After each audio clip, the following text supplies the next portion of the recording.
Subcommittee on National Security, Illicit Finance, International Financial Institution will come to order. Without objection, the Chair is authorized to declare recess of the committee at any time. As I discussed with the witnesses, we are going to be voting here supposedly between 3:35 and 3:50.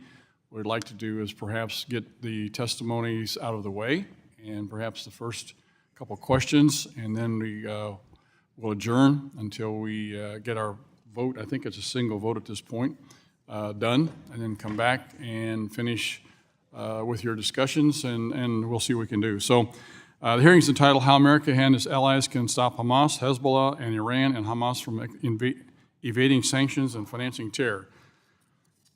Whew, that's a long title to this hearing, but anyway, we got to do better than that, guys. Without objection, all members will have 5 legislative days when they wish to submit extraneous materials to the chair for inclusion in the record. I now recognize myself for our opening statement of 5 minutes. Thank all the witnesses first for taking time out of your busy schedules to be here with us today. A little over 2 weeks ago, a terrorist attack was underway that would claim the lives of more than 1,400 innocent people and injure another 4,500. Many of these were women, children, and even babies, and the elderly. And at least 32 of those who were killed were American. Eyewitness accounts of these heinous acts was gut-wrenching. There was no surprise when Hamas quickly released a video claiming responsibility. Their behavior on October 7th confirmed that they are not a military organization, but rather terrorists of the most barbaric kind. To complicate matters, as Israel was trying to defend itself on the southern border, the Lebanese terror organization Hezbollah sent rockets and infiltrators across Israel's northern border. What do Hamas and Hezbollah have in common? Among other things, they share the same sponsor, Iran. In the attack's aftermath, highly credible news reports, notably the Wall Street Journal, asserted Iranian complicity in the Hamas attacks. Though the Biden administration, followed by Iran and others, sought to discredit these claims, it could not deny these two proxy organizations get most of their financial backing from Tehran. So how does Iran fund these and other terrorist groups, and what can the United States do to stop it? The United States began imposing sanctions on Iran shortly after revolutionaries seized the U.S. Embassy in Tehran in 1979. Over the years, as Iran continued to support terrorism and international chaos, the sanction regime responded and grew into the largest and most complex imposed on any country in the world. But in 2015, the Obama administration negotiated a deal that was supposedly intended to stop Iran's nuclear program, known as the Joint Comprehensive Plan of Action, or JCPOA. The JCPOA relaxed many of the tough and effective sanctions that the U.S. took years to implement, freeing up billions of dollars for the regime and reviving its economy. In May of 2018, the Trump administration appropriately withdrew from the agreement and initiated a maximum pressure campaign which reimposed many of the sanctions. This maximum pressure campaign had crippling effects on the Iranian regime. Iran's official reserves fell from an average of $70 billion in 2017 to $4 billion in 2020. Its economy was on the brink of collapse. This naturally reduced their ability to finance not just missile and nuclear programs, but also terrorist groups like Hamas. Unfortunately, the current administration reversed course in hopes of reviving the JCPOA, issuing sanctions, waivers, or just turning a blind eye to illicit activities that fund the terrorist Islamic Iranian state, most importantly, oil shipments. Also, controversially, last August, President Biden agreed to an understanding with Iran to swap 5 American hostages for 5 Iranian criminals.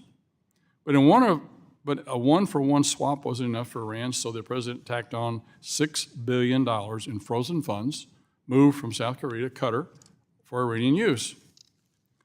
That money is supposed to be used for humanitarian goods, but because money is fungible, Iran will, as in the past, probably use these funds to import food or medicine it would otherwise have to buy with scarce hard currency and use the hard currency they save to fund terrorism. To address this terrible error in judgment, last week I introduced the Iran Sanctions Accountability Act.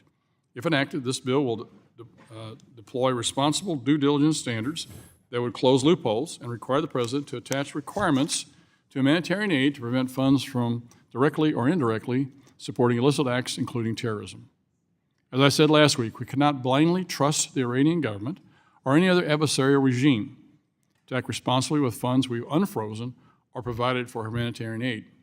It is both naive and irresponsible to neglect oversight of U.S. dollars once they've left our accounts. This hearing is the first of a series of hearings this subcommittee will have regarding Iran's role in financing this war against Israel and really against human decency. Again, I thank you, the witnesses, for being here today to address this sensitive and complicated topic.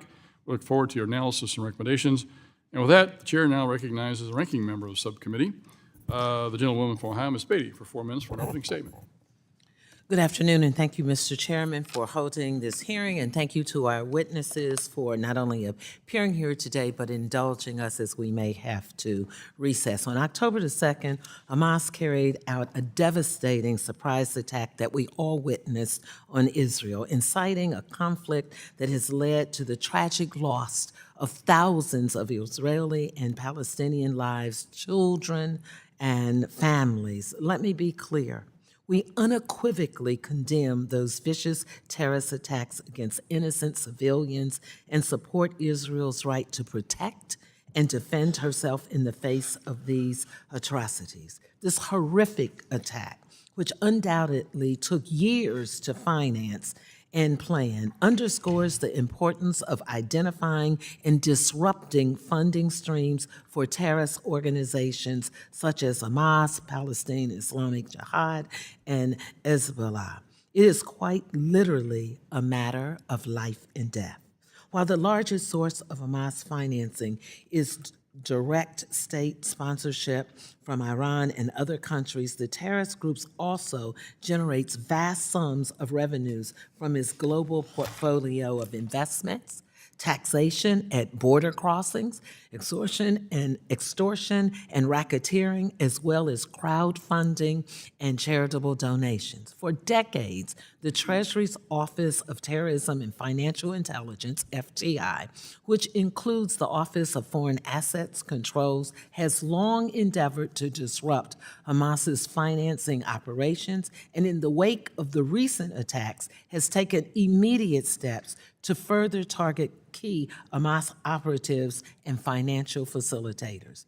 Treasury has utilized several national security tools, such as including primary and secondary sanctions, strengthening AML and CFT frameworks in vulnerable jurisdictions, and partnering with regional allies in the private sector for information sharing and coalition building. At the same time, Treasury is also working hard to bolster the United States AML and CFT regime to prevent bad actors from using the financial systems to launder money and engage in other illicit activities. The Biden administration has employed a multilateral approach to U.S. national security, overseeing the most significant set of comprehensive sanctions against Iran, while committee Democrats have led the way to eliminate vulnerabilities in our financial system with the Anti-Money Laundering Act and the Corporate Transparency Act.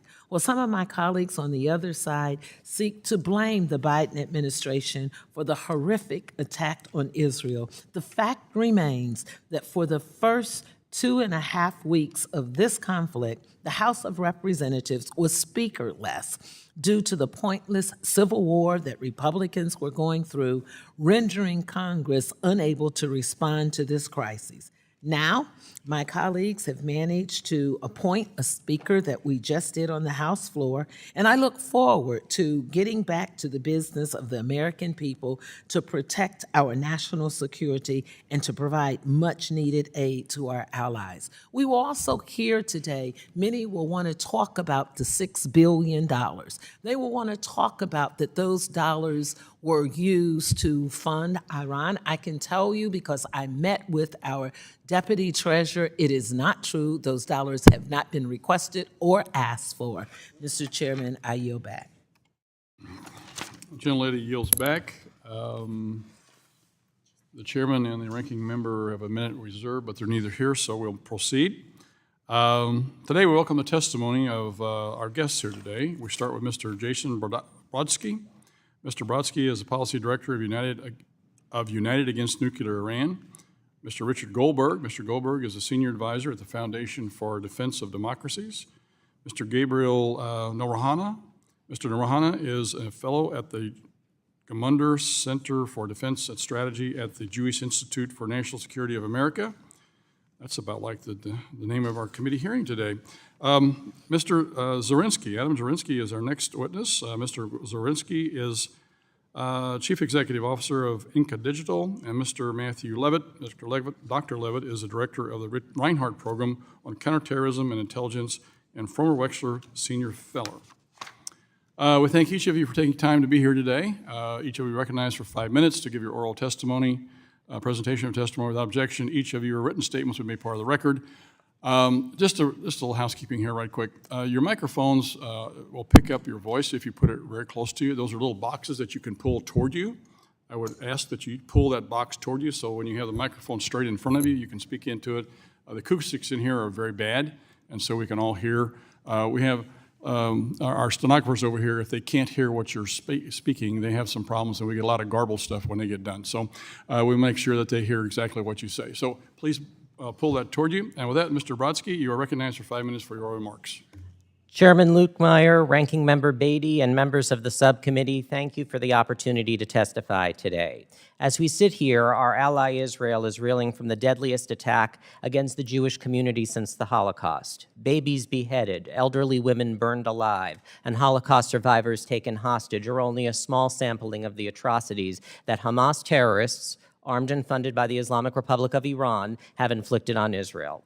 The ties between Hamas and Tehran and its proxies like Hezbollah in Lebanon have deepened over decades. They have involved intelligence cooperation, arms proliferation, funding, and training. Hamas and Iran have also established a deep structural coordination apparatus. The head of the IRGC's Quds Force's Palestinian office in Lebanon, Mohammed Saeed Azadi, presides over this enterprise. At the very least, in my assessment, Iran's regime had foreknowledge of the October 7th operation, given its sophistication and the length of time it took to prepare the attack. Some Hamas leaders suggested it may have taken as long as 2 years to plan the assault. This is not to mention the increase in the Islamic Republic's funding of Hamas over the last year. An Israeli security source told Reuters recently that Iran raised its funding for Hamas's military wing over the last year from $100 million to around $350 million per year. An attack of this scale and sophistication may explain why. Hamas and the Islamic Republic of Iran had shared interests in the October 7th attack on Israel. The attack complicated the normalization process that was underway between Israel and Saudi Arabia. Tehran and its partner Hamas also perceived Israel as weakening from within, a prophecy that Iranian leaders have long proclaimed due to the polarized debate over judicial reform in Israel. This increased the axis of resistance's risk readiness with October 7th tragedy as Exhibit A. What to do? First, the United States must fully enforce U.S. sanctions on Iran. United Against Nuclear Iran estimates that Iran has generated approximately $80 billion in revenue from oil sales since the Biden administration took office in 2021, and despite U.S. sanctions remaining on the books. Many of these purchases have come from China. Ioani has deep expertise in this area. Our tanker tracking resulted in the U.S. Department of Justice's first ever criminal resolution involving a company that violated sanctions by facilitating the illicit sale and transport of Iranian oil aboard the Suez Rajan in September 2023. This laxness is a policy choice by the U.S. government. The last such sanctions enforcement announcement by the U.S. Treasury Department was in March 2023. Such an influx in Iranian funding to Tehran may explain the publicly reported increases in Iranian funding to Hamas over the last year.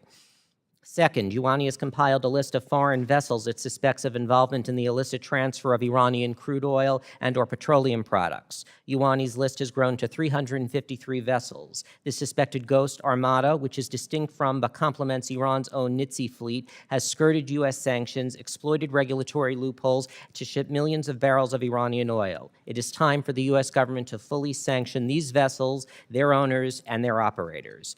Third, the U.S. government should expand and maintain the current U.S. counterterrorism sanctions architecture on key Iranian entities and individuals. Sanctions on Iran's central bank and National Iranian Oil Company under Executive Order 13224 should be maintained irrespective of any diplomacy with the Islamic Republic on the nuclear file. The Biden administration should also lead an international campaign to recruit as many countries around the world as possible to sanction the IRGC as a terrorist organization, just as the United States did in 2019. Fourth, the United States needs to fundamentally reassess its relations with Qatar following the October 7th attack on Israel. In 2022, the U.S. designated Qatar as a major non-NATO ally. Qatar has subsidized Hamas's rule in Gaza. The U.S. Treasury Department also recently sanctioned a Hamas operative based in Qatar who has transferred tens of millions of dollars to Hamas, including to its military wing. He also has connections to the Islamic Republic of Iran.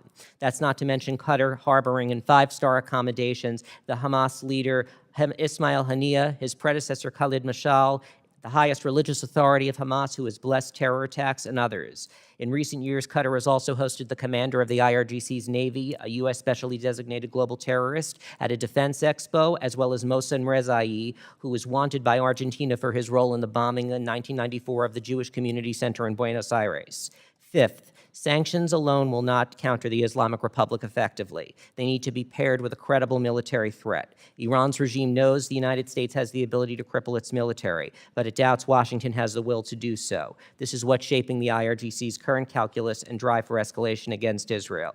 This is why Ioanni is supportive of Congress and the Biden administration crafting an AUMF against the Islamic Republic and its proxies and partners. Thank you, and I look forward to your questions. Thank you, Mr. Brodsky. Mr. Goldberg, you're recognized for 5 minutes. Thank you, Mr. Chairman, Madam Ranking Member as well. It's an honor to be here, and I wish it was under better circumstances. As I reflect on what we've all been through in watching what has happened in Israel and this incredible massacre that we watched, this horrific event, as Jason just said, the largest massacre of Jews since the Holocaust, we think about all the assumptions that we've carried with us. And Madam Ranking Member, let me just say, I'm not here for a blame game. I have written extensively on these issues. I've criticized the administration. I believe strongly in certain policies. What I believe today is it's a moment to reset assumptions. Those are not my words. It's a Democratic member of Congress who sat on a panel with me last week at FDD. And he said, it's time to reset our assumptions. I think that's very true. And this is a moment to restore bipartisanship on issues that used to be completely bipartisan and can be again. This is a moment. If this is not going to be the moment, I don't know what will be. What are those assumptions? That Hamas, if left with the opportunity, will moderate, will suddenly become a governing force in Gaza? That if we empower other states to sponsor them, to enable them, to host them in their countries, they will become a moderating force? That's behind us. That assumption is gone. Anybody who believed and subscribed to that for years with good intentions, that's over. The Qataris and the Turks need to be held accountable. We can't sit here today and empower countries to host Hamas leaders, to give them money, to give them ideological support, to use their media, their state media, to amplify their propaganda and disinformation. It has to stop. We have to put these countries to a choice, and we have the economic tools to do just that. When we have assumptions as far as whether Hamas continues to operate in the United States to raise money here, we remember 20-some years ago the cases against Holy Land Foundation, the Islamic Association for Palestine. We think these are things of the past, that if we see Students for Justice in Palestine, American Muslims for Palestine, these organizations active throughout the country right now, we see these pro-Hamas demonstrations, and we think there's nothing behind that. We've done a lot of research for several years at FDD on these organizations. We have a lot of new information as well, things that the Justice Department, the Treasury Department, and Congress needs to take a look at. Where is the money coming from? Who are the connections? Where are people traveling to? We've had assumptions about Hezbollah, that we can just ignore Hezbollah in our own backyard in Latin America, in the Western Hemisphere. We have our Border Patrol telling us Iranians are showing up at the border. Hezbollah is active in the tri-border area, making money on a whole range of illicit activities, including cigarette trafficking.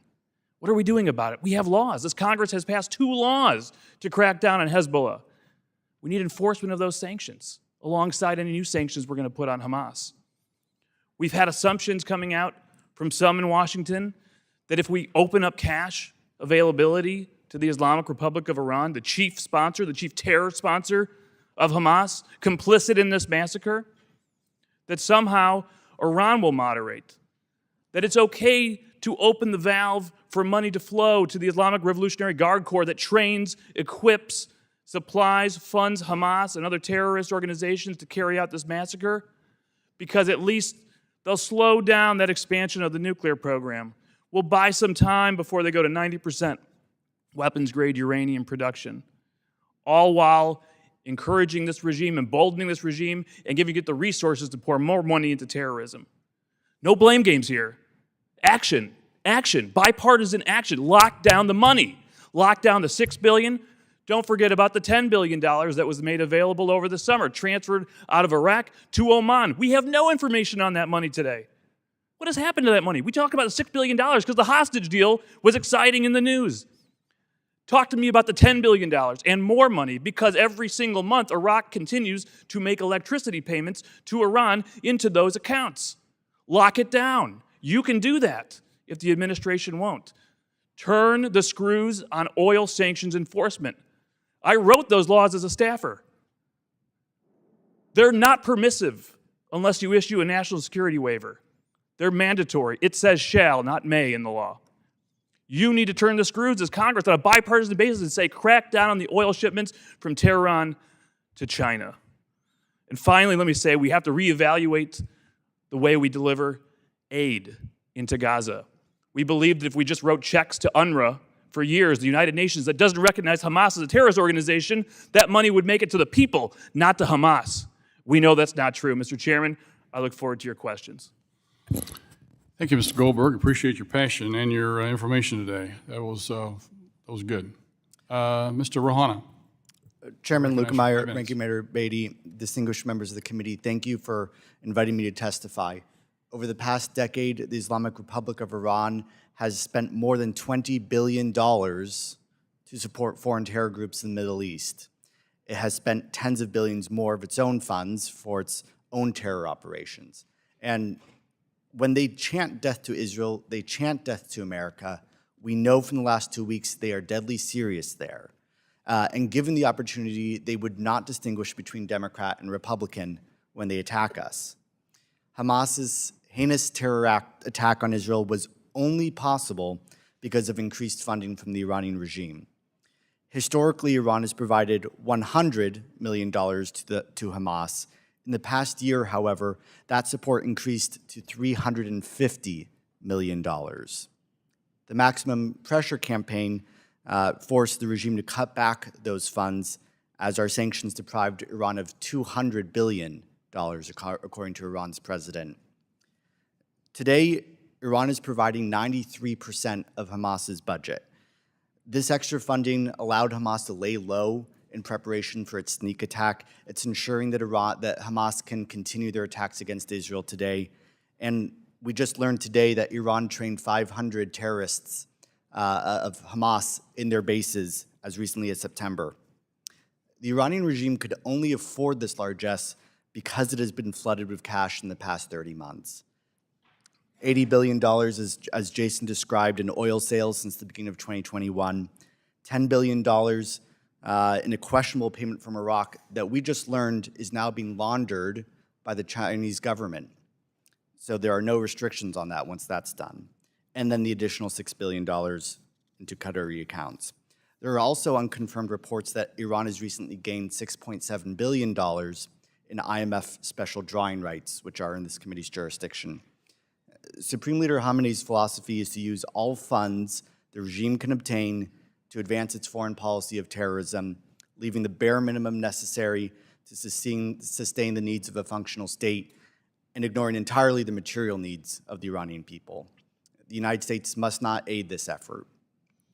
Over the past 30 months, Iran's economy has rebounded due to lax sanctions enforcement and a permissive diplomatic and economic environment.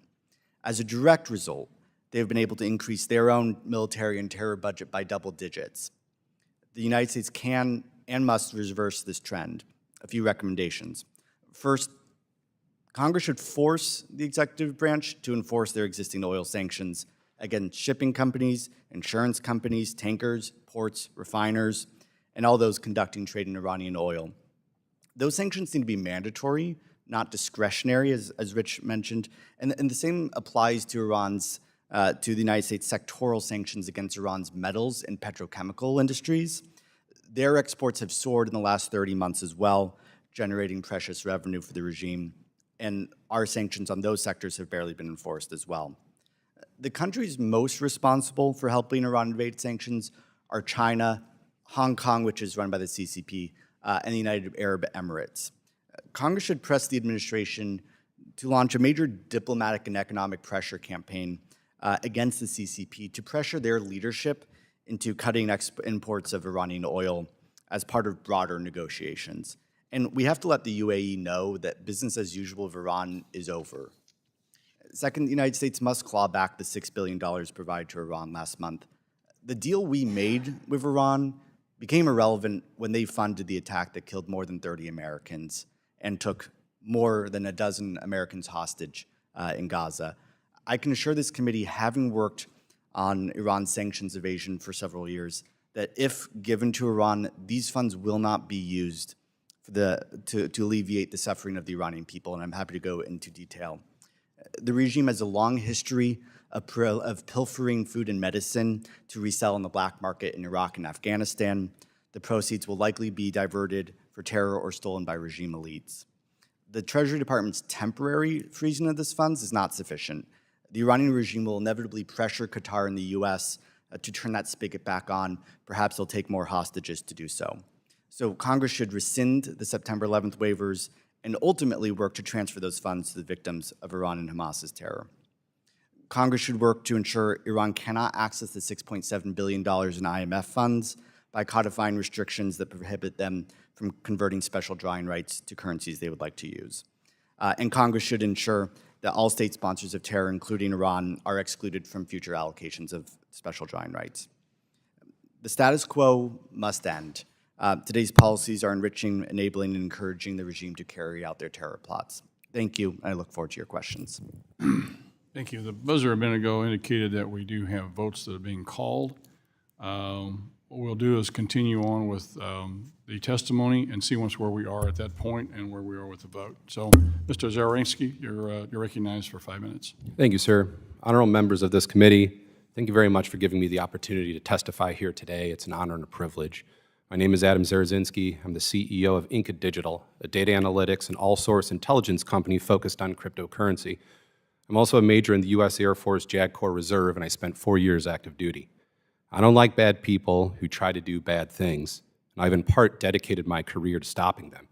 By utilizing the advantages of blockchains and the crypto ecosystem when combined with other open source intelligence, Inca Digital helps financial institutions and government agencies identify and root out those who wish to do harm, both to consumers and to the United States and its allies. The overall discussion on crypto and how it's used in illicit finance is oftentimes chaotic, misconstrued, and taken out of context. As a result, we have multiple competing narratives, often at opposite sides of the spectrum. On one end of the spectrum, many paint broad brushstrokes and argue that all crypto is related to crime and illicit finance, and that therefore we should do away with crypto outright or restrict its use in the United States here as much as possible. On the other end of that spectrum, I'm sure you are often told by lobbyists from large and well-financed crypto companies that all crypto transactions are trackable and that there isn't anything to worry about, and that every new case of theft, fraud, money laundering, or illicit activity is an aberration to be ignored. Hamas, Hezbollah, and Iran do receive donations via cryptocurrency and do use crypto to move money. I've provided some examples in my written testimony that show this. But they also use local money changers, wallahs, shell companies at banks, trade-based money laundering, and other methods. And therefore, I want to put into context their use of crypto. I'm sure you all saw the Wall Street Journal article that came out about Hamas utilizing crypto to raise funds, and I suspect that may be the impetus for me being here today. In that article, 2 forensics companies estimated that a portion of $135 million had been received by Hamas and the Palestinian Islamic Jihad through crypto since 2020. After that article, there were a series of debates, new statements, and new findings from different forensics companies. For argument's sake, if we use the $135 million as the top-line estimate, it amounts to about $45 million per year out of approximately $700 million per year Hamas uses. It's about 6%. And that's the biggest number that the industry has. The same is true of Hezbollah. The industry's top-line highest estimate for their use of crypto is about $4 million per year, with close to $1 billion sent to the organization directly from Iran, from drug trafficking in South America, and other criminal activity. My goal of providing the above context is not to minimize the role crypto plays in financing these organizations, but we must do so within a different framework. That is, that the use and abuse of crypto is no different than the use and abuse of other methods of transferring value. Organizations like these are like planets with a gravitational pull for illicit funds, and they will try to drag money in through whatever vector they can. The key is interdicting the bad guys across all vectors and integrating new data analytics to create intelligence as operational realities on the ground change. While the extent of terrorist financing through crypto might sometimes be amplified, it remains an undeniable concern, and there are plenty of other national security challenges where crypto is now part of illicit operations, from North Korean hackers stealing billions to China building crypto infrastructure to avoid US financial rails. Even with these challenges, though, the United States government does not have the capacity to hammer crypto out of existence. No amount of sanctions, no amount of stringent policies against crypto here at home will stop Iranian or Russian crypto OTC providers from laundering money. The problem is not primarily onshore in the United States. The problem is offshore, crypto financial service providers that refuse to play ball with US law enforcement because they don't have to. We, of course, can't ignore the problem and expect it to go away either. You are right to be concerned. Hamas and others will exploit any weak spot in order to bring in funds, crypto or otherwise. In order to interdict this sort of activity, what we must do is continue to develop technology to identify and stop bad actors in crypto, and to build a strong crypto ecosystem here in the United States. Bringing crypto onshore is ultimately the best way to control these activities because it will exist offshore whether we like it or not, and the more of the market we get here to monitor and regulate safely, the better. I acknowledge we're not there yet, so part of the goal of the work of our lawmakers should be to draft bills in such a way that it can and does get there, and gets here onshore in a healthy way that balances privacy and law enforcement. In other words, one of the best ways to stymie crypto use and terrorist financing is to do what we always have, to what is fundamental to America. Allow for an open society with bold thinkers and entrepreneurs pushing the limits of the system with technological innovation. Our national security depends on it. Thank you. Thank you. Gentleman yields back. I misspoke a minute ago. We do not have votes. They called us. They're going to have some debate first. I was misinformed. So it'll probably be an hour before we get votes called, so we should be able to go a long way through the hearing here. So I look forward to your continued testimony and questions here. So we'll continue. Mr. Levitt, you're recognized for 5 minutes. Thank you, sir. I promise to take less than an hour. Chairman Lukemeyer, Ranking Member Beatty, distinguished members of the committee, it's an honor and it's a privilege to be able to be here to testify before you today. My name is Matt Levitt, and I used to serve as the Deputy Assistant Secretary for Intelligence Analysis at the U.S. Department of the Treasury, and before that worked these issues at the FBI.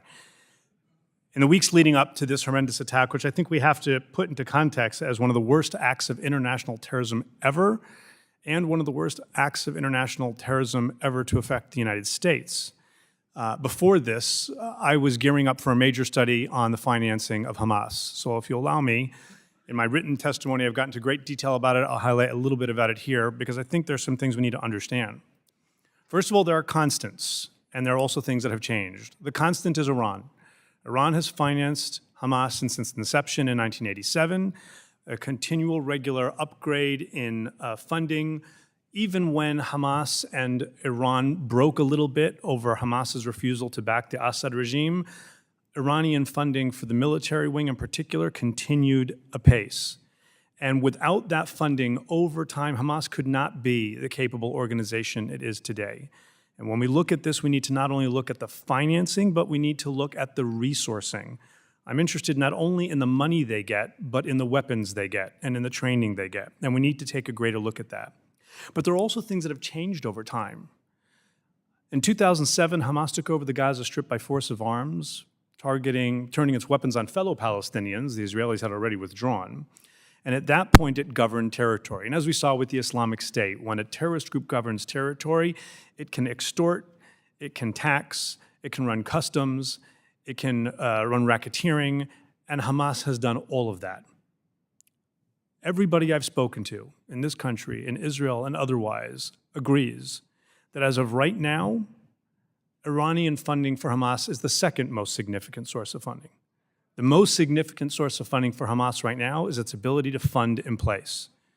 Therefore, everything else aside, the Israeli effort to dislodge Hamas from governance in the Gaza Strip and from being able to use that area as a safe haven and as a cash cow is the single most important thing to be able to deny them money. Now, when that happens, it will also remove Hamas's greatest costs.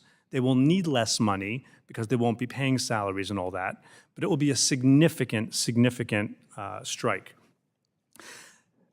They will also have to deal with Iranian financing of Hamas, which is the constant.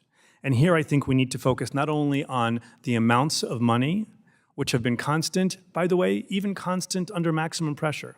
I have yet to see any evidence that maximum pressure, and maybe it would have if it went longer, but in the amount of time that maximum pressure was, that it forced Iran to cut back its support for these militant groups. According to Trump administration officials themselves, it increased. That just shows how nefarious Iran is. What we need to also do is not just stop them from having the money to be able to do this, but look at how they transfer the funds. And in my written report, I get into that in some detail. There are certain things that were a big deal once upon a time, and now they're back again. And in particular here, I mean abuse of charity. Just in the 2 weeks since this attack, the Revival of Islamic Heritage Society, based in Kuwait, designated by the United States, has been raising funds for Hamas again. A father-daughter team in the Netherlands raised €5 million for Hamas. The Union of Good, designated by the U.S. Treasury, created by Hamas for Hamas to oversee charitable giving, is in the business again. I'm going to skip my comments on crypto because Adam did a great job. I get into it in my written testimony. But I think that the 3 different U.S. Treasury actions, including one this week, on Hamas finance and investment committees are critical. And I direct you to look at the details in my written testimony about the extent of the locations across the Middle East and North Africa where this happens. There needs to be robust sanctions diplomacy with these countries. And where that doesn't work, I think Congress has a role to play because it is long overdue for there not to be secondary sanctions targeting all foreign terrorist organizations. As of right now, only with the Hezbollah International Finance Prevention Act, HIFPA, are there secondary sanctions in regards to Hezbollah. Somebody explain to me why we don't have secondary sanctions regarding every other FTO. And if we went to Turkey, for example, and said, hey, the company that Treasury designated last time, that this week they show is still working, raising funds for Hamas. If you don't want to do something about it, just no secondary sanctions. That will have an effect. I appreciate the opportunity to testify before you today and look forward to your questions. There's a lot more we have to do on Hamas. Thank you. Thank you, gentlemen. Wow, very powerful testimony from each of you. Thank you very much. Now we'll begin the question portion of our hearing. I'll recognize myself for 5 minutes. And before I get started with my questions, I've got another question with regards to terrorist cells here in the United States. We continue to see an open border where all sorts of terrorists are pouring through. I mean, the number is staggering just so far this year that they've caught, I think, between 150 and 200 terrorists. How many got in before we even caught them? That's a concern. So does anybody have any information with regards to terrorist cells here? Yes, sir, Mr. Noronha. In the first 14 days of this fiscal year, there were 30 individuals from Iran encountered at the southern border between border crossings, 68 from Syria. In terms of terror cells, there are active assassination plots against around a dozen Americans today, including my former bosses, Mike Pompeo, Brian Hook, John Bolton. There are Those are existing terrorist activities. There are assassination plots right now on American citizens. Active plots on U.S. soil. There have been close calls, and those calls have continued. Those close calls have continued even after warnings from the White House against the Iranian regime. And there are operatives here in the United States. So are they financed from Iran, or are they financed from Hamas in Gaza? They are primarily financed from Iran. There are bounties of between $300,000 and $1 million on the heads of John Bolton's bounty is $300K and Iran's. So how is the money transferred? I'm assuming they're using U.S. banks to transfer the money here to allow those cells to exist and fund those payments have been made in cryptocurrency according to DOJ filings, deposited into the accounts of would-be assassins. And those accounts are overseas? They are crypto accounts on the accounts, okay. chain, on the blockchain. So they transfer the money for the assassination plots that these cells hope to carry out in crypto. That is correct, sir. Holy cow. Okay. We've scratched the surface, haven't we? First question I have is with regards to the UN Security Council Resolution 2231, Iran nuclear deal. A core component of the UN Security Council Resolution 2231, commonly referred to as the Iran nuclear deal, prohibits transferring missiles, drones, and adjacent weapons technologies to and from Iran. That resolution expired 1 week ago on October 18th. As a result, the UN no longer prohibits Iran from activities related to developing nuclear weapon delivery systems, including intercontinental ballistic missiles, ICBMs. Moreover, the UN Security Council is no longer monitoring Iran's imports and exports for items that could contribute to the nuclear program.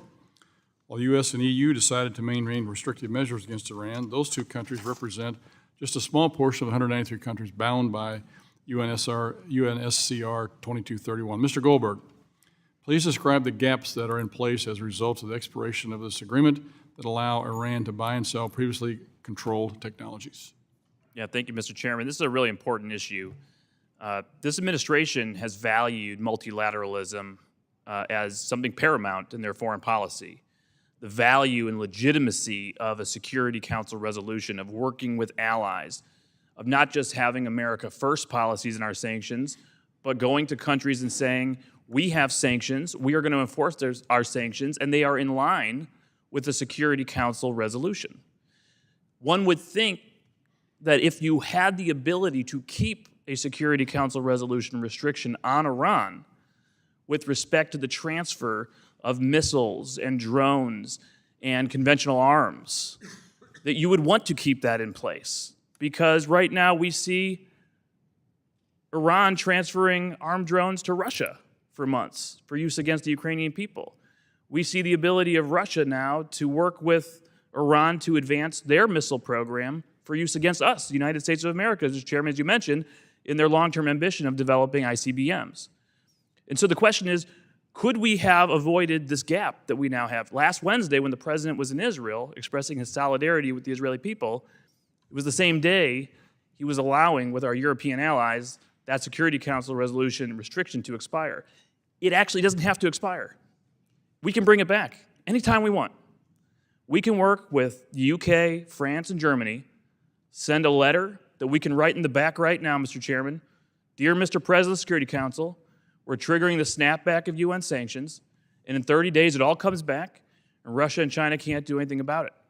The only reason you wouldn't do that is either A, you're keeping the possibility of continued nuclear negotiations and a nuclear deal on the table, or B, you fear Iran's response, and therefore you're actually signaling at this moment of trying to restore deterrence that we're afraid militarily of the Islamic Republic of Iran. Anytime you allow yourself to be bullied, you're in for trouble. Just mark my words. Thank you for your testimony. With that, we'll yield 5 minutes to the ranking member, Ms. Beatty from Ohio. Thank you, Mr. Chairman, and thank you for bringing up the whole question of funding with crypto and crowdfunding. And thank you, Mr. Zarazinski, for explaining that. That took care of my question, but I think that's something we need to pay a lot of attention to, and that has also been one of the topics in this committee as we look at illicit financing and what can happen with that. Dr. Levitt, let me go to you. We've talked a lot about not only the financing, but the training, and we've talked about the weapons and the guns. Let's talk about Treasury. So since a lot has been said about what we could do, can you put it in perspective for us on how the Treasury is or can be working to disrupt these funding streams now, or what more can we do? There's a lot that Treasury can do. There's a lot that others can do as well. It's not just a question of Treasury. I expect that the designation package that we saw this week is not the end, but the very beginning of a slew of actions that the U.S. government, Treasury in particular, are going to take, targeting various aspects of Hamas funding and transfer, not all, but many of which will involve Iran. I think one of the things in general that this conflict reminds is that if you don't visit the Middle East, it's going to visit you, and that great power competition and counterterrorism are not mutually exclusive. As my colleague just mentioned, when Iran is sending drones to Russia, which, by the way, it was doing even before the sunset clause just now, before the existence of this UN Security Council resolution wasn't stopping it. That means that there are obvious areas of overlap between great power competition, regional power competition, and counterterrorism, and we need to do a better job there. So I think you're going to see some rejiggering within government of full-time employee slots. Many people were moved, starting in the Trump administration and continuing in the Biden administration, from counterterrorism to great power. And I understand that, but I think it's pretty clear we're going to need to figure out the balance. Let me go to something else that we discuss on both sides of the aisle a lot. And there's been a lot of discussion about this fungibility, and that's with a G, that are designated for humanitarian purposes. The theory is that there's no way to reliably prevent the use of funds designated for food or medicine to be diverted towards the finance of terrorism. Any thoughts you may have on that?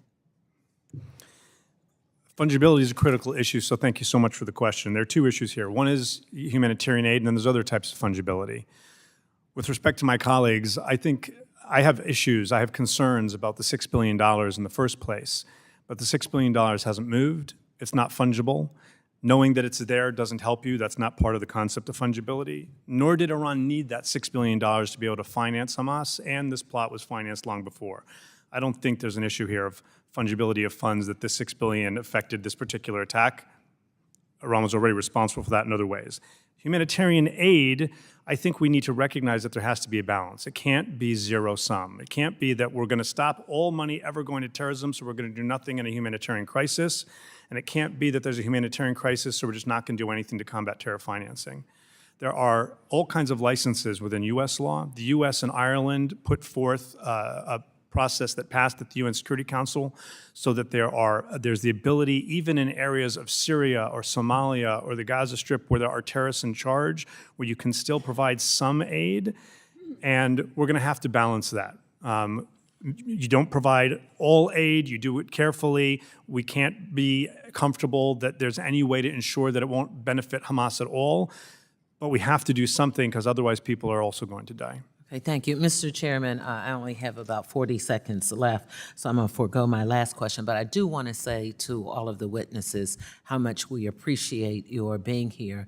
I know this is not only emotional for many, it's personal, it's horrific. 3 weeks ago, I was at the Iron Dome, I was in Israel, and while it's emotional for me, I'm just thinking, what if it would have been 3 weeks later? So again, thank you for all of your comments, your work. We are taking it very seriously, and part of this committee is for us to figure out bipartisan pathways, because we're talking about human lives. It's more than a president, and you're very right. It is up to us to listen and bring forward something. Thank you, Mr. Chairman. Well said, Ranking Member Beatty, and appreciate your service both in country and here. The gentleman from Texas, Mr. Williams, is now recognized for 5 minutes. Thank you, Mr. Chairman, and thank you for the witnesses for being here today. Mr. Goldberg, in your testimony, you mentioned several foreign actors that are supporting Hamas and Hezbollah and other terrorist organizations. You noted that Hezbollah has been a longtime ally to the Mexican drug cartels, which further highlights our country's need to secure the southern border, and I happen to be from Texas. There are serious issues that impact our national security, and it is clear that America's enemies are forming alliances to further their common goal of waging war against the West. So, Mr. Goldberg, we have seen disturbing evidence that organizations like Hamas and Hezbollah are taking advantage of our wide-open southern border to infiltrate terrorists in the United States. We all know that's happening. So could you speak about that and how specifically we can use this committee's tools to track and stop these bad actors? No, thank you, Congressman. That's an excellent question to raise. As my colleague, Mr. Noronha, was just discussing the recent statistics in just this fiscal year from the border of the foreign nationals who are showing up, and as the chairman before he departed had referenced the known unknowns and who's in that population as well.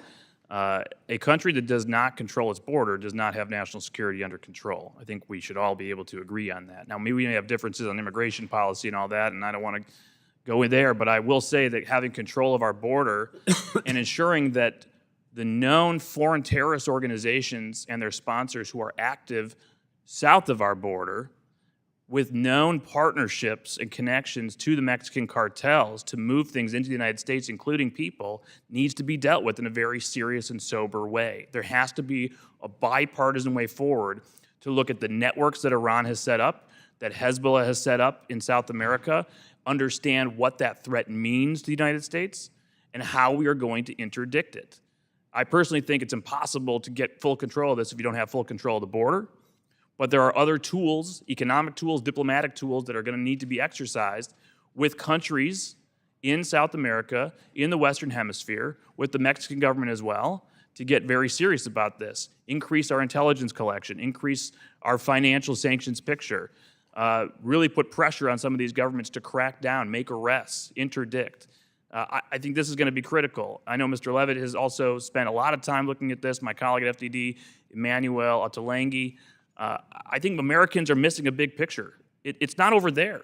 It's here. Yeah. It's in our backyard, sir. I think Americans get it. I think it's the Biden administration that does not. Thank you for that. Iran has been continuously evading sanctions for years by using underground financial networks and smokescreens.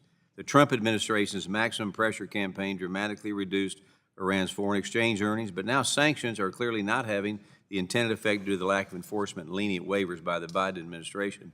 So currently, the most significant ways this administration is enabling these bad actors to financially profit is by turning a blind eye to illicit oil sales, authorizing waivers for $10 billion in electricity sales to Iraq, and releasing $6 billion of assets to Iran. Clearly, the Biden administration's policies are allowing the Iranians to provide current sanctions, to evade current sanctions, and increase their ability to bankroll terrorist organizations. It's a bad situation. So, Mr.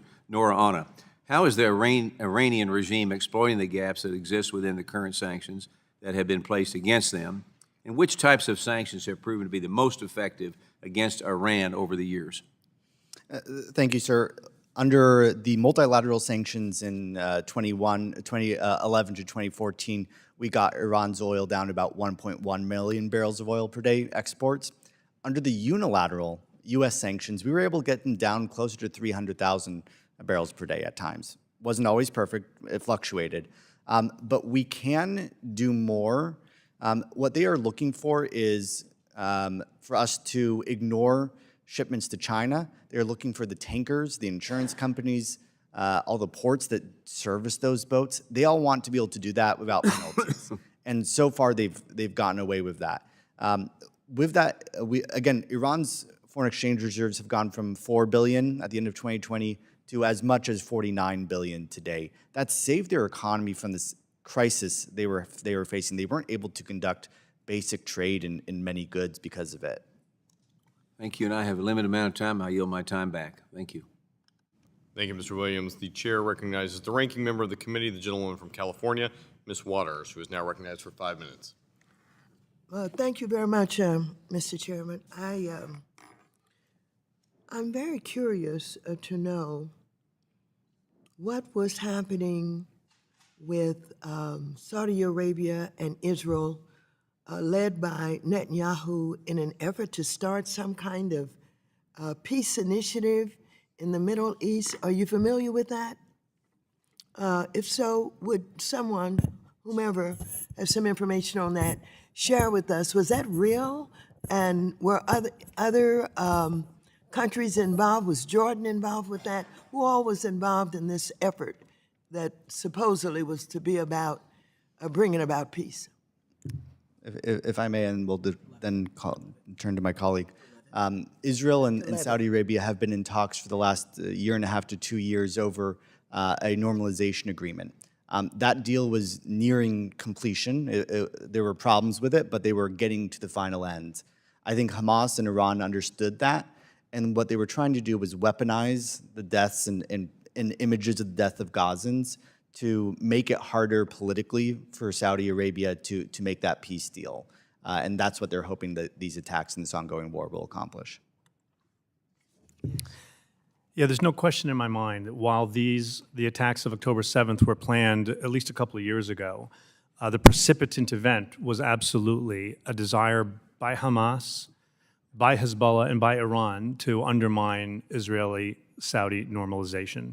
If you're Iran, then other countries getting together to share defense, to be able to stop you and your proxies from attacking them, whether it's drones at Abqaiq or rockets at the airport in Abu Dhabi or all the stuff that Iran and its proxies do against Israel, that's not in your interest. And if you're Hamas, the fact that the Saudis were going to ask something of the Netanyahu administration vis-a-vis the Palestinians wasn't good news, it's bad news.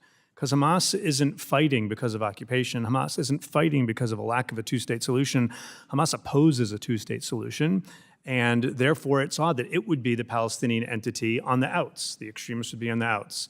And so I think that the reason this happened now is all about that. I'll give you a little silver lining. I do believe that when the dust ultimately settles, and it will take some time, I do believe that if you're sitting in Riyadh or Abu Dhabi or Jerusalem, at the end of the day, you look at these events and you see that the runt of the litter of Iran's proxies, little Hamas, was able to do this and bring the entire region to the precipice, and hopefully just to the precipice of regional war. And your conclusion has to be, no, we really do have to normalize and get together. At the end of the day, the message has to be clear to all parties that the moderates need to partner together, because this is what Iran is about. This is Hamas. October 7th, this is Hamas. And so let me ask you, I have not had an opportunity yet to read information about cryptocurrency and how it could be utilized by Hamas in terms of gathering resources that they need to continue with the war materials, et cetera. Would that connection be Iran? Is the crypto connection with Hamas? Hamas doesn't need Iran for a crypto connection. The nature of crypto is that it's decentralized and they can access it themselves. But I think I'd like to defer to Adam on the nature of this, because that's his business. Thank you. Thank you, ma'am. No, I mean, I think Dr. Levitt is right. So what we see is Hamas utilizing cryptocurrency to fundraise. That does happen, and that happens external from Iran. You'll see my written testimony. They'll put up a website. Some websites are now hosted in Russia, and they solicit for crypto donations. We can track that, and we can watch as funds flow into their wallet addresses. But that is the primary connection. It's not the only one. I mean, they are utilizing cryptocurrency to move funds back and forth. But the primary method through which Hamas and Hezbollah utilize cryptocurrency is fundraising campaigns. Thank you. I don't have much time left, but I was of the opinion that Lebanon was practically destroyed. But then I keep hearing about Hezbollah that is headquartered there with all these missiles. How could that be if Lebanon doesn't work very well? How could Hezbollah be doing so well there? Hezbollah is the best of both worlds. It's part of the government and also apart from the government. And it is making decisions of life and death and war and peace that without asking the government or the people about it. That's the problem of Hezbollah. It is bringing right now Lebanon to the precipice of real destruction if, God forbid, there is serious war beyond the escalation we've already seen along the Lebanese-Israeli border. Thank you very much. I yield back, and thank you for the extra time. Thank you, Madam Waters. The gentleman is recognized from Georgia, Mr. Loudermilk, for 5 minutes. Well, thank you, Mr. Chairman, and I appreciate all of our witnesses for being here today. As everyone here knows, sanctions are among the most powerful tools we have in our foreign policy toolbox. And when we use those correctly, we can undermine enemies' ability to fight us conventionally. That said, they only work if U.S. payment channels and financial institutions are prolific globally. Mr. Brodsky, I want to ask first about the effectiveness of secondary sanctions in relation to the $6 billion in oil revenues that have been discussed in the news lately. In our conversation prior to this hearing and in your testimony, you mentioned the need to levy sanctions on Qatar. If we were to tighten those sanctions, would that undermine the willingness of the Qataris to cooperate in a freeze on that $6 billion in oil revenue? Thank you, Congressman, for that question. I think that the $6 billion, we have to separate that out. The $6 billion right now, the U.S. has oversight on how that's being spent in Qatar. The issue is the fungibility question, and $6 billion that is allocated for humanitarian purchases frees up $6 billion more in the Iranian budget to enable it to use for nefarious purposes around the world. Now, we're not advocating for sanctions on Qatar right now. We are demanding that they first turn over Hamas leadership, Ismail Haniyeh, Khalid Mashal, and others, to U.S. custody. And if they don't, that's when consequences have to happen, and in our view, sanctions should be levied. All right, well, thank you for that. What about future economic operations targeting Iran through Qatar? Could sanctions on Qatar or Qatar discourage future cooperation with U.S. sanctions? Well, I think that it would fire a warning shot to Qatar, because Qatar has a choice. It could choose the United States, or it could choose the Islamic Republic of Iran. For most of us, that's no choice at all. It's the United States. So I do think that it's time to give them that choice and make them choose. All right. We're going to call their bluff. In your opinion, what can Congress do to ensure U.S. sanctions on Iran remain credible and don't discourage our current partners from engaging with the United States? Well, I think that, first of all, we have to enforce our sanctions consistently. As I mentioned in my testimony, this has been an ongoing issue. It's a feature, not a bug, of current U.S. policy, and that is because, as a part of the informal diplomatic understandings, as publicly reported, that the Biden administration had reached with the Islamic Republic to de-escalate, the U.S. would turn a blind eye on a lot of these illicit purchases of Iranian oil, especially from China. So what's happening is that now the Islamic Republic has violated those understandings, because one of the elements of those understandings was that its militias would refrain from targeting U.S. forces in Iraq and Syria. We've seen at least 13 attacks over the last few days. That's a clear violation of some of the terms as publicly reported, and so that's why we need to crack down on that. So what I understand is that there is a side deal, per se, that was made with Iran that never came through Congress. And even though that side deal was done, the administration is looking away at the violations of what I would call an illegal side deal. Yes, it just happened. Those violations just happened in recent days, but that should have triggered already the U.S. to start enforcing sanctions. But yes, I think that they are looking the other way, and there needs to be a fundamental rethink and reset of our Iran policy, and that's what's needed at the moment. So sanctions only work when they're actually enforced.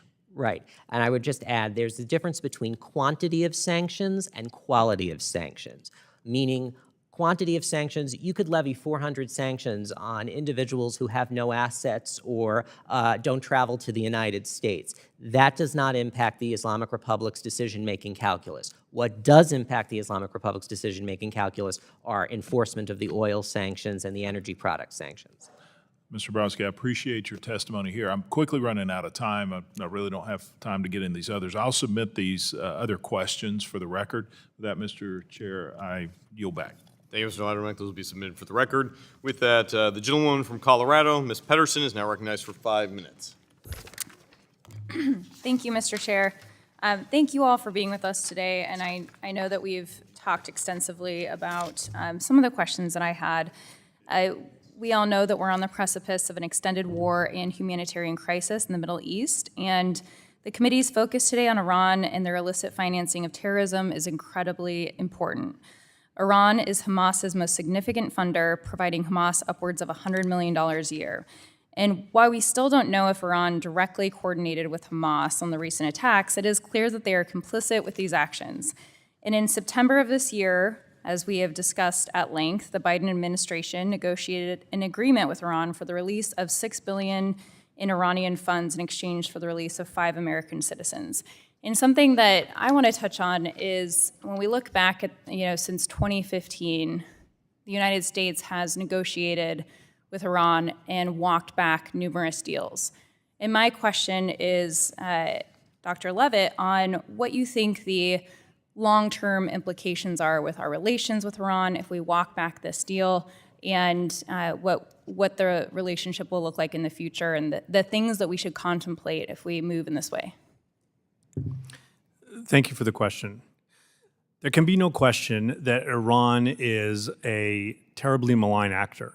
I think, though, that it's long past time to move past a siloed approach that looks only at the nuclear file.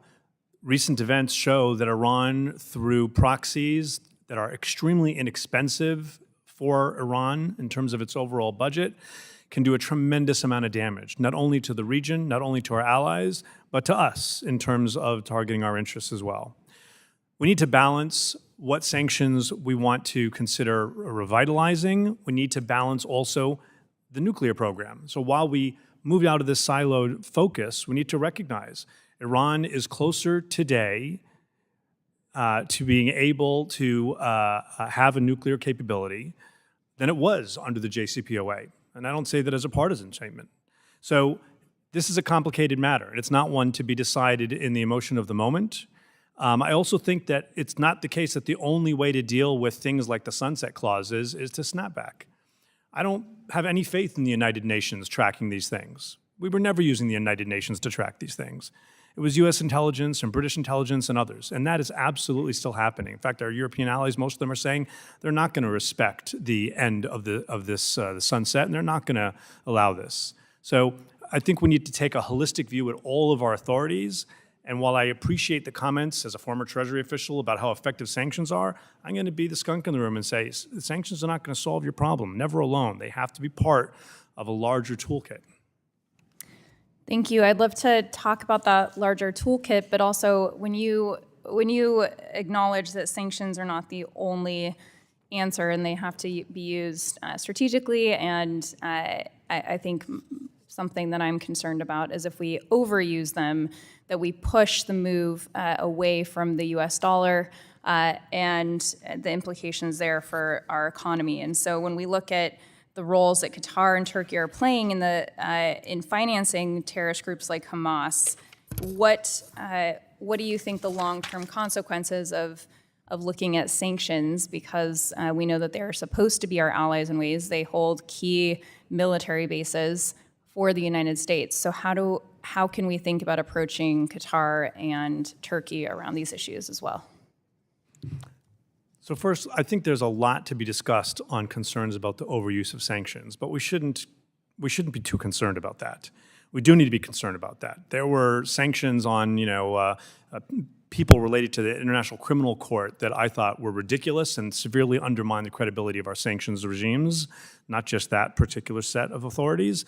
But the sanctions are here to stay. If we decide that every problem is a nail and every solution is a hammer, if every problem has a sanctions answer, not only is we're not going to be effective, we could undermine the ability of sanctions. But I don't accept the argument that if we consider sanctioning Hamas or Iran, we're automatically moving towards the devaluation of the dollar.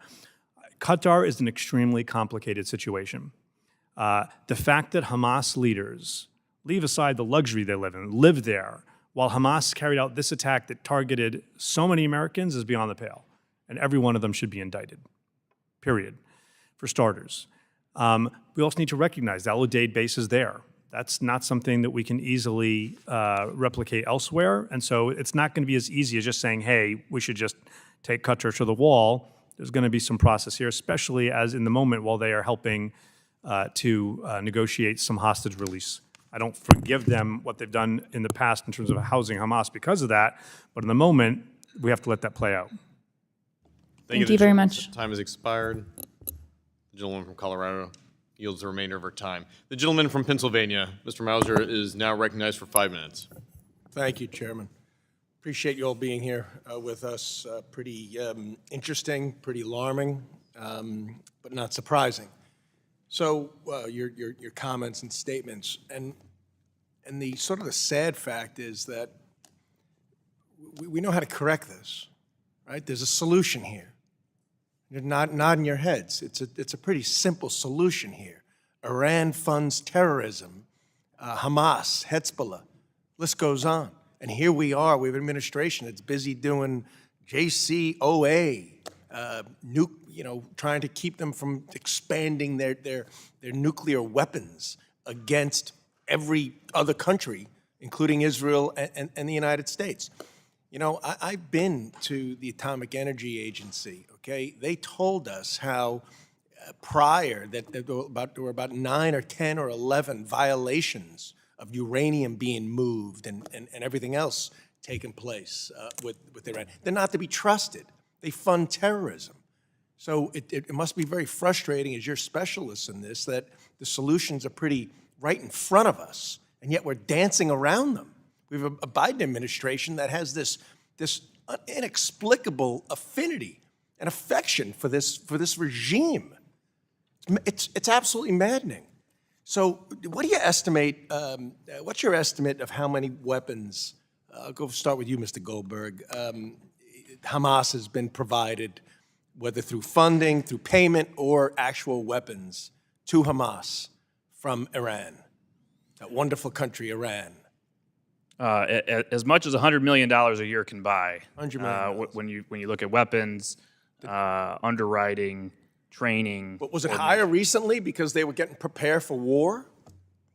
The terrorist attack on Israel, where they mutilated 1,400 to 1,500 Israelis? Well, I'll say that we know Americans killed Americans, took Americans hostage. We know since 2021, sir, that the IRGC, the Revolutionary Guard Corps, has been coordinating an intelligence war room in Beirut, where they sit with Hamas, Hezbollah, and Islamic Jihad, share intelligence, train, coordination, etc. The Wall Street Journal has extensive reporting, including just a few hours ago, on the role Iran has played. Right. This is extensive. The idea that we're going to try to separate Iran from this massacre We have a Department of Defense and a State Department that says, we don't see any direct connection, and the White House. And yet the head of Hamas was in Tehran 10 days before the invasion. What were they talking about, the weather? What do you guys think? Well, you know what I would like to know? I'd like to know why 24 hours after Tony Blinken was in Doha, the Iranian foreign minister was allowed to show up and meet with Hamas's leader who lives there, and why we do nothing about it with the Qataris. Why we have all this, we have to balance our act with the Qataris. It's complicated. It's not complicated. Exactly. It's not complicated. The so-called fungibility or non-fungibility, I mean, give me a break. I mean, it's a ridiculous argument not to think that $6 billion, that the president of Iran, by the way, stated we're going to use the money any way we want, but let's not believe him.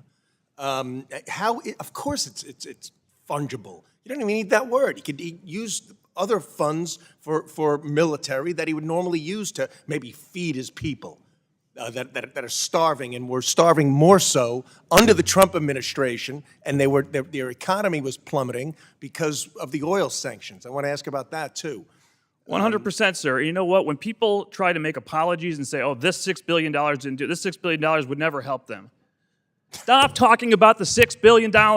Yeah. This has been going on since January 20th, 2021, when we moved from maximum pressure to maximum deference, starting to not enforce our oil sanctions. You see the surge in the export starting there. And over this summer, when we cut the secret nuclear deal, over $50 billion in this package, that's a lot of money. Yeah. You know what? Here's a basic question to ask everyone. Are we better off in our national security with the largest state sponsor of terrorism having more money or less money? Basic question. Oh, we got to balance it with their nuclear. What do we got to balance? What do we have to balance? Because they might go nuclear, we might be forced to actually have a credible military threat. Well, tell you what, if the President of the United States right now is going around the world saying, I'm going to deter Iran, don't you do it, don't you do it, I'm going to move another carrier strike group in, who in Tehran believes he's willing to do that? He's afraid to snap back a UN sanctions resolution, for God's sakes. Saudi Arabia, Israel, all the countries are not in favor of our ridiculous appeasement policy with Iran. I'm out of time. Thank you all very much. Keep up the good work. I yield back, Mr. Chairman. Thank you, Mr. Muser. Good line of questioning there. Gentleman from Illinois, Mr. Foster, is now recognized for 5 minutes. Thank you, Mr. Chair and Ranking Member Beatty. You know, first, just a quick comment about the JCPOA. You know, I'm a physicist. I spent I don't know how many hours getting classified briefings on the breakout time for Iran under that deal. And it is my opinion, as a physicist who understands this technology, that it was an incredible blunder by the previous administration to tear up the JCPOA, which resulted in a lack of inspectors with and equipment looking at the real-time performance of the Iranian nuclear facilities. And it's going to go down in history, one of the biggest counterproductive blunders ever. But now my question, Mr. Levitt, can you talk a little bit more about the entire toolkit? You know, it seems to be that one of the real points of leverage that we have with Iran is that young people especially kind of hate the autocratic theocracy that's running the place. And that there's a danger that if we provide the wrong kinds of sanctions, the wrong kind of financial pressure, it simply gives the government an excuse for why things are going so badly. And so how do we look at that? And what is, more generally, what's the entire toolkit and the pros and cons of using different parts of it? So first of all, thank you for the question. I do think that the majority of Iranians aren't buying what the theocratic regime in Iran is selling, but it is a totalitarian regime, and we see how they react violently against their own, whether it's headscarves or anything else. I don't think that sanctions can make Iranians suddenly like the regime. Even when the sanctions make life difficult, I think people understand, that especially the type of sanctions that we typically employ, that this is targeting the regime and it's trying to prevent the regime from doing the types of things it wants to do. But you're absolutely right, but it can't be all sanctions all the time. It can't, the goal can't be only to maximize sanctions and then the only metrics be how much sanction has there been and how much has the economy shrunk. The goal is not shrinking the economy. The goal is affecting the nuclear program. The goal is affecting their ability to finance militants. And so those are the metrics we have to look at. How effective is the economic pain in changing those policies? We need to have a credible military threat. I do believe that when we put 2 aircraft carriers in the region and we say to Hezbollah in particular, don't, I think they hear that. But I understand here and even partially agree with the argument that over past several administrations, things have happened or not happened, and our allies maybe aren't always 100% sure of how we're going to act. There's utility in that too. I think there's a lot more diplomacy and sanctions diplomacy that can be done. I think the best type of sanction is the one you actually, at the end of the day, don't have to implement.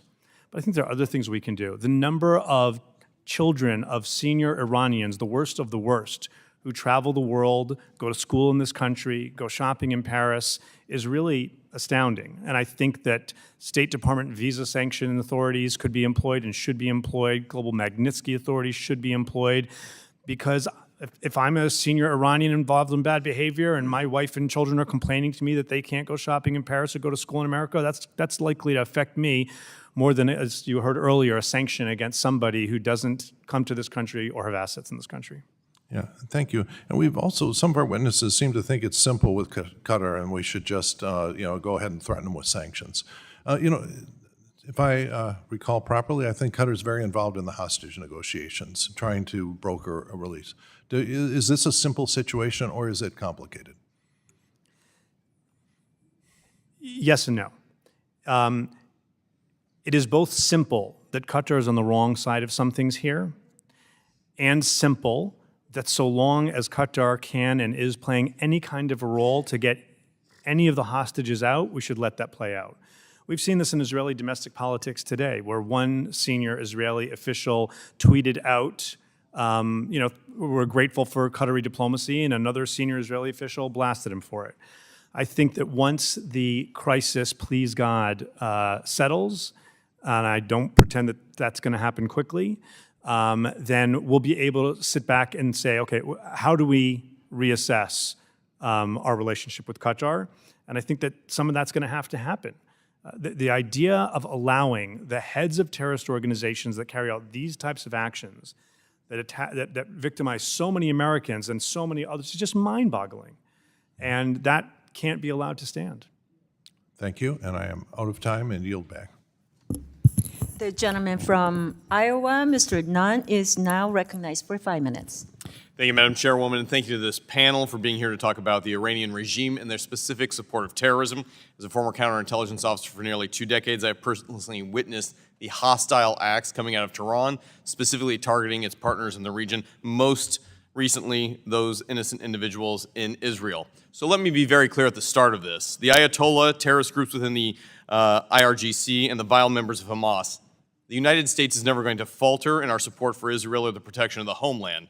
Unless you make an informed decision to stand down, I can guarantee that those members on this panel, both Republican and Democrat, are prepared to assert a maximum pressure campaign of our own. So I want to thank all the witnesses for this committee, and as an Air Force guy, we're going to go A-10 style and really rapid fire these questions. I'll begin here with Mr. Noronha. Working with our chairman, Blaine Luetkemeyer, the head of the National Security Subcommittee, we have written a bill, and I'm proud to lead, the Revoke Iranian Funding Act. This works with members on both sides of the committee to be able to address an effort led also by Senator Tim Scott in the Banking Committee to permanently freeze the $6 billion in Iranian assets. It enhances the transparency to bolster global security interests, and it restricts access to other means of terrorist financing. So, Mr. Noronha, let's be very clear here. Is Iran selling medicine and other humanitarian aid for terrorist financing? Yes, it is. Is Iran falsifying official documents to obtain terrorist financing? Yes, it has. Has the Turkbank cooperation in facilitated the fraudulent documents to empower Iran proxy forces through financing? Yes, it has, and there's U.S. government documentation of it. Is Iran the key provider of weapons and munitions to Hamas today? Yes, it is, sir. Is the IRGC, the Iranian Revolutionary Guards Corps, responsible for training and equipping Hezbollah? Without a doubt. In the last week alone, Iran is responsible for enabling 14 attacks on U.S. forces in the Middle East. Is there any reason to believe that Iran has not been direct in both training and equipping these attacks? They are 100% responsible, sir. Then do you agree that it would be insufficient to simply do what the administration now is doing as pausing the distribution of funds, but that Congress should enact legislation to permanently freeze Iran's access to any of the $6 billion that could go forward if left unchallenged? I believe it is vital that the Congress work to freeze those funds. I believe your bill and the bill with Senator Scott would absolutely be necessary for that, and thank you for your leadership on it. I appreciate you saying that. I'm now going to turn to Mr. Goldberg. Does the U.S. have a sanctions enforcement problem with Iran? We have a sanctions non-enforcement problem with Iran. In fact, I think you said it very clearly. We have gone from maximized pressure to maximized deference. So I want to be very clear here. The Biden administration, including our friends at the State Department, have obviously turned a blind eye to many of the sanctions violations.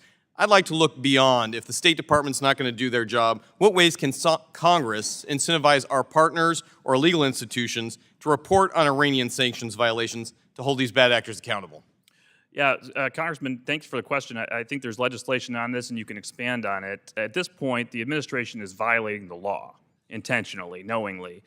You should subpoena documents if possible. Oversight should work with you on that as well. Any communications with the Chinese to give them direction to continue to import at such levels. You cannot go 1 million barrels per day increase like this without it being an intentional, willful policy. So anything you can do to force the administration to show you the targets that they're sitting on at the Treasury Department, which must be pretty tall at this point, from non-enforcement and all their communications with any other parties involved, including the Chinese, would be very important. So let's talk about the real moneymaker in the room, Mr. Brodsky. Let's talk specifically about illicit Iranian oil sales. Is this the most lucrative source for Iran's current funding source to terrorists? Yes, it's been $80 billion since 2021. You talk about a ghost armada, or the use of illicit ships to transfer oil and other petrochemicals. How would we best combat that? Well, we need to start sanctioning the vessels in that 353 group of vessels that are as part of the Ghost Armada. These vessels can now use ports because they are not sanctioned, and that's a very big problem. Who is the biggest provider of Iranian oil to other countries? Under what flag do they fly? Panama. How many of these ghost ships are directly chartered to Panama? Do we know? Well, Panama has actually, in the Ghost Armada itself, has flagged 47% of that Ghost Armada. Going after their insurance providers is probably the key way to stop that. Is that correct? Absolutely. Very quickly, I want to follow up with Mr. Zarazinski on their cryptocurrency that we've talked about today. The more that we push it out of the United States, the more illicit actors will use cryptocurrency in nefarious ways. Is that correct? Yes, sir. This is why we need to be able to address it in this committee to bring it back home and regulate it. Thank you, Madam Chair. I yield the remainder of my time. Thank you. The gentleman from California, Mr. Vargas, is now recognized for 5 minutes. Thank you very much, Madam Chairwoman, and I ask that you thank the chairman for organizing this meeting. I appreciate it. I also want to thank all the witnesses here today. It is important for our country to show a united front in unequivocally condemning the atrocities committed by Hamas. We need to express our outrage, and I was outraged by Hamas's murder and massacre of innocent people in Israel. It was an ugly crime against humanity. We know Hamas has received funding, weapons, and training from Iran. We heard that today from our witnesses. We know Hamas has been a designated foreign terrorist organization for over 20 years. We know the connections between Iran and Hamas are extensive, long-standing, and well-documented. We have seen public reporting stating that beginning in August, Iranian security officials began assisting in Hamas's surprise attack on Israel on October 7th. According to the Wall Street Journal reporting, Iran's Islamic Revolutionary Guard Corps leaders and Iran's foreign minister participated in precursory meetings with Hamas and Hezbollah to coordinate these attacks. Over time, Iran has grown its network of proxies through which it funds its foreign terrorism regimes against our allies and partners. According to the Central Intelligence Agency, Iran activates these proxies to escalate the threat landscape in the Middle East. Notably, last week, Iranian-backed Houthi and Palestinian Islamic Jihad militants fired missiles at Israel. Thankfully, our U.S. Navy has been positioned to intercept some of these missiles before they reached Israeli families. This defensive measure bolsters the great work that the Biden administration is taking to hold Iranian-backed terrorists accountable.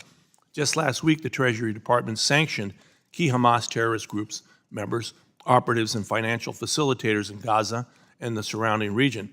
In addition to military aid and targeted sanctions, I would like to applaud the Biden administration for coordinating with Israel to ensure the timely delivery of humanitarian aid to Gaza. This is not the time for partisan politics. I agree with that. We must form a bipartisan front to support Israel's right to defend itself, provide humanitarian aid to innocent civilians, and hold those responsible for these reprehensive attacks accountable.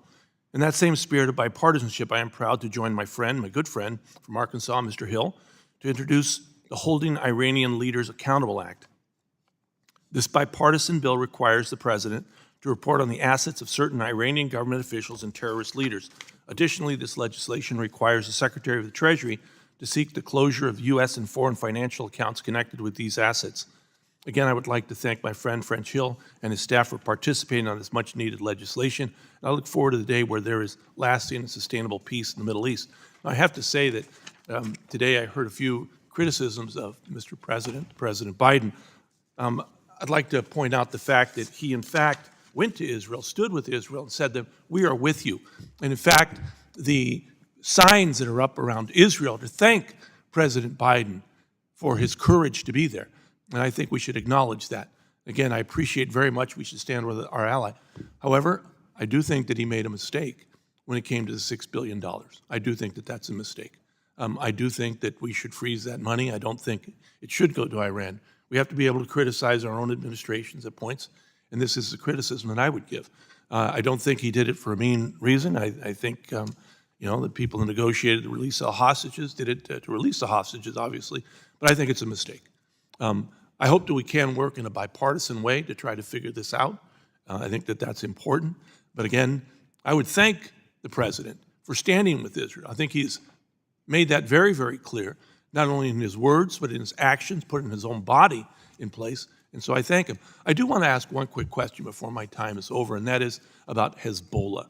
Hezbollah really worries me because the amount of missiles they have in southern Lebanon. I've been to Lebanon, been to Beirut with my good friend Darrell Issa, and that really does concern me. Could you say a word or two on that, Mr. Levitt? You're absolutely right. Hamas is highly incapable compared to Hezbollah. Hezbollah has at least 150,000 to 200,000 rockets of different types, and at least 200 to 300 of them are really very dangerous smart rockets with large payloads that can go the distance and have guided systems. They have enough rockets that they can overload even Israel's 4-tier anti-missile system.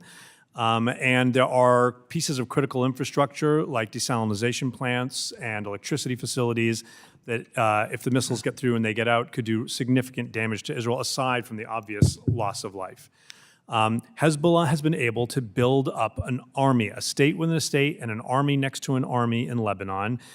And we have to figure out how to change that. We have to change the paradigms, as you heard earlier. The positions we held on the 6th of October can't be what we have after the 7th of October. My time is up. Thank you. Thank you very much. I'd now like to recognize myself for a few minutes of questioning. First of all, I want to thank you so much for being here. And Iran has made it very clear that its goal is to wipe Israel off the map. And its malign influence campaign and support for terrorist groups like Hamas, Hezbollah in the Middle East, it's made it very, very clear that they are actually, contributing to Iran's goal of wiping out Israel. And for far too long, we have not taken these threats seriously enough. And now Iran is dangerously close to developing an atomic weapon and is more blatantly supporting attacks on the Israeli people. The administration said that the $6 billion in unfrozen funds were only intended for non-sanctioned goods, such as food and medicine. We know, of course, that money is fungible, and Iran has ways to launder the proceeds of unfrozen funds. So, Mr. Noronha, how can the Iranian regime elude the monitoring by the Treasury Department to use the unfrozen funds to finance international terrorist groups like Hamas and Hezbollah? Thank you for the question. One of my greatest concerns is there is no monitoring of end-use goods and medicines after they are bought and transmitted into Iran. So Iran could do two things. They could use those medicines for the IRGC's military, or they can do what they did in 2019. 19 trucks full of medicine were confiscated at the Iraqi border, headed there to be sold on the black market. And who knows what would have been done with those funds. So do you believe we should be thinking about narrowing down the executive authority to waive sanctions on Iran? And if so, how would you narrow that down? I do think that Congress should put more sanctions as being mandatory, change the licenses and waiver processes to be require the affirmative vote of this committee and other committees in Congress, something like arms sales, where if you say we have a really good justification, there's a deal we need to make, we can sell it to Congress, then that's fine. But it should require the affirmative consent, not saying you have to go and now pass all these laws to rescind these waivers. I think that puts power back where it belongs in this chamber. Thank you. According to Bloomberg report, the Chinese imports of sanctioned Iranian oil are running at the highest level in at least a decade. Other reports say that about 80% of Iranian crude exports go to China. So it seems these so-called Chinese teapots, which are small refineries taking Iran's oil at a discount, are part of the problem. So let me ask you a question, Mr. Brodsky. In your written testimony, you state that Iran has generated approximately $80 billion in revenue from oil sales since Biden administration took office in 2021. So in your view, what can we do to reduce Iranian crude exports going to China? And obviously, our goal here is to stop the Iranian regime from funding international terrorist organizations. Yes, it's a very good question. First, as I mentioned before, given that the Islamic Republic has violated those informal understandings that it reached with the Biden administration by attacking U.S. forces in Iraq and Syria, now is the time to really enforce our existing sanctions, especially on the teapot refineries, Chinese banks, Chinese entities. We have not been doing that. I think that if you look at the State Department, they have been saying that we raise the issue of Chinese oil purchases from Iran in our diplomatic conversations. Well, diplomatic conversations are not sanctions enforcement. And this is the same answer that they've been giving for a couple of years now. So I think the time has come for a more aggressive approach. Thank you. Let me come back to you, Mr. Noronha, for one more question. Iran has over $6 billion in reserves held in IMF special drawing rights. The SDRs represent unconditional liquidity. So could you describe some of the risks we face if government in Tehran were able to convert these holdings into hard currency? If Iran got access to $6.7 billion today, it would not go to the Iranian people. It would go to the regime's most immediate needs, which is advancing its terror plots. Having access to that currency is gold for them because their terror proxies don't want Iranian rial, they don't want Iraqi dinar, they want dollars and euros. And that's the fastest way for them to get that is through these special drawing rights. That's why I think it's imperative that Congress work with the Treasury Department to make sure that never happens and that they don't get the next round of special drawing rights the next time the IMF gives a round. Thank you. I know my time's up. The gentleman from New Jersey, Mr. Gottheimer, is now recognized for 5 minutes. Thank you so much, Chairwoman. Sir, thank you, and I really appreciate you having this timely hearing. On October 7th, on Shabbat and the 50th anniversary of the Yom Kippur War, as we all know, Iranian-backed Hamas terrorists invaded Israel, slaughtered Americans and 1,400 innocent Israelis, injured thousands, pulled men, women, young children, and grandparents from their homes, take them hostage. We know how gruesome it was. In 1979, I was 4 when Iranians took 52 American diplomats and citizens hostage, and nearly 5 decades later, my young children have now witnessed the brutal and senseless hostage-taking and killing of Americans and Israelis, and they remain hostages, as we know. Americans are hostage, as well as Israelis. Dr. Levitt, what else can we be doing as policymakers to ensure that my grandchildren don't experience something similar? I know that's a very big question, but in the short run, what do you think we should be doing from a policy perspective right now? I think there are 2 things. The first is, I really do think that there's no excuse for not having secondary sanctions on all foreign terrorist organizations. We have them on Hezbollah, we don't have them on others, and it would give tremendous leverage to sanctions diplomacy when we go to countries like Turkey that are not doing enough on already U.S.-designated investment companies of Hamas, and that's just one example. But I think more broadly, we really need to move beyond a siloed approach. When it comes to an adversary like Iran that's doing multiple really big, bad things at once, I understand, I appreciate the need to focus on the Iranian nuclear file. I was at Treasury when we came up with the original sanctions program. But it can't only be that. What we've seen in the past few weeks is the way Iran, at fairly little cost, and unfortunately, 0 political cost, can bring the entire region to the brink of regional war. And so we have to have a smarter policy. And then it's not just Iran. We have to be able to have a more honest conversation with Qatar, with Turkey, with other countries in the region, so that they understand that this is unacceptable. When a Hamas terrorist involved in a suicide bombing years ago in Jerusalem that targeted Israelis and Americans is able to live freely in Jordan, who's a very close ally, that's a problem. Agree. Thank you. Part of standing with Israel obviously means ensuring that we isolate and punish terrorist organizations, as you point out, like Hamas or Hezbollah, by cutting off their financial resources, which is critical. I was very proud to lead the bipartisan Hamas International Financing Prevention Act with Representative Mass of Florida, overwhelmingly passed out of the Foreign Affairs Committee last week. It imposes sanctions on foreign persons, agencies, and governments that assist Hamas, Palestinian Islamic Jihad, or their affiliates.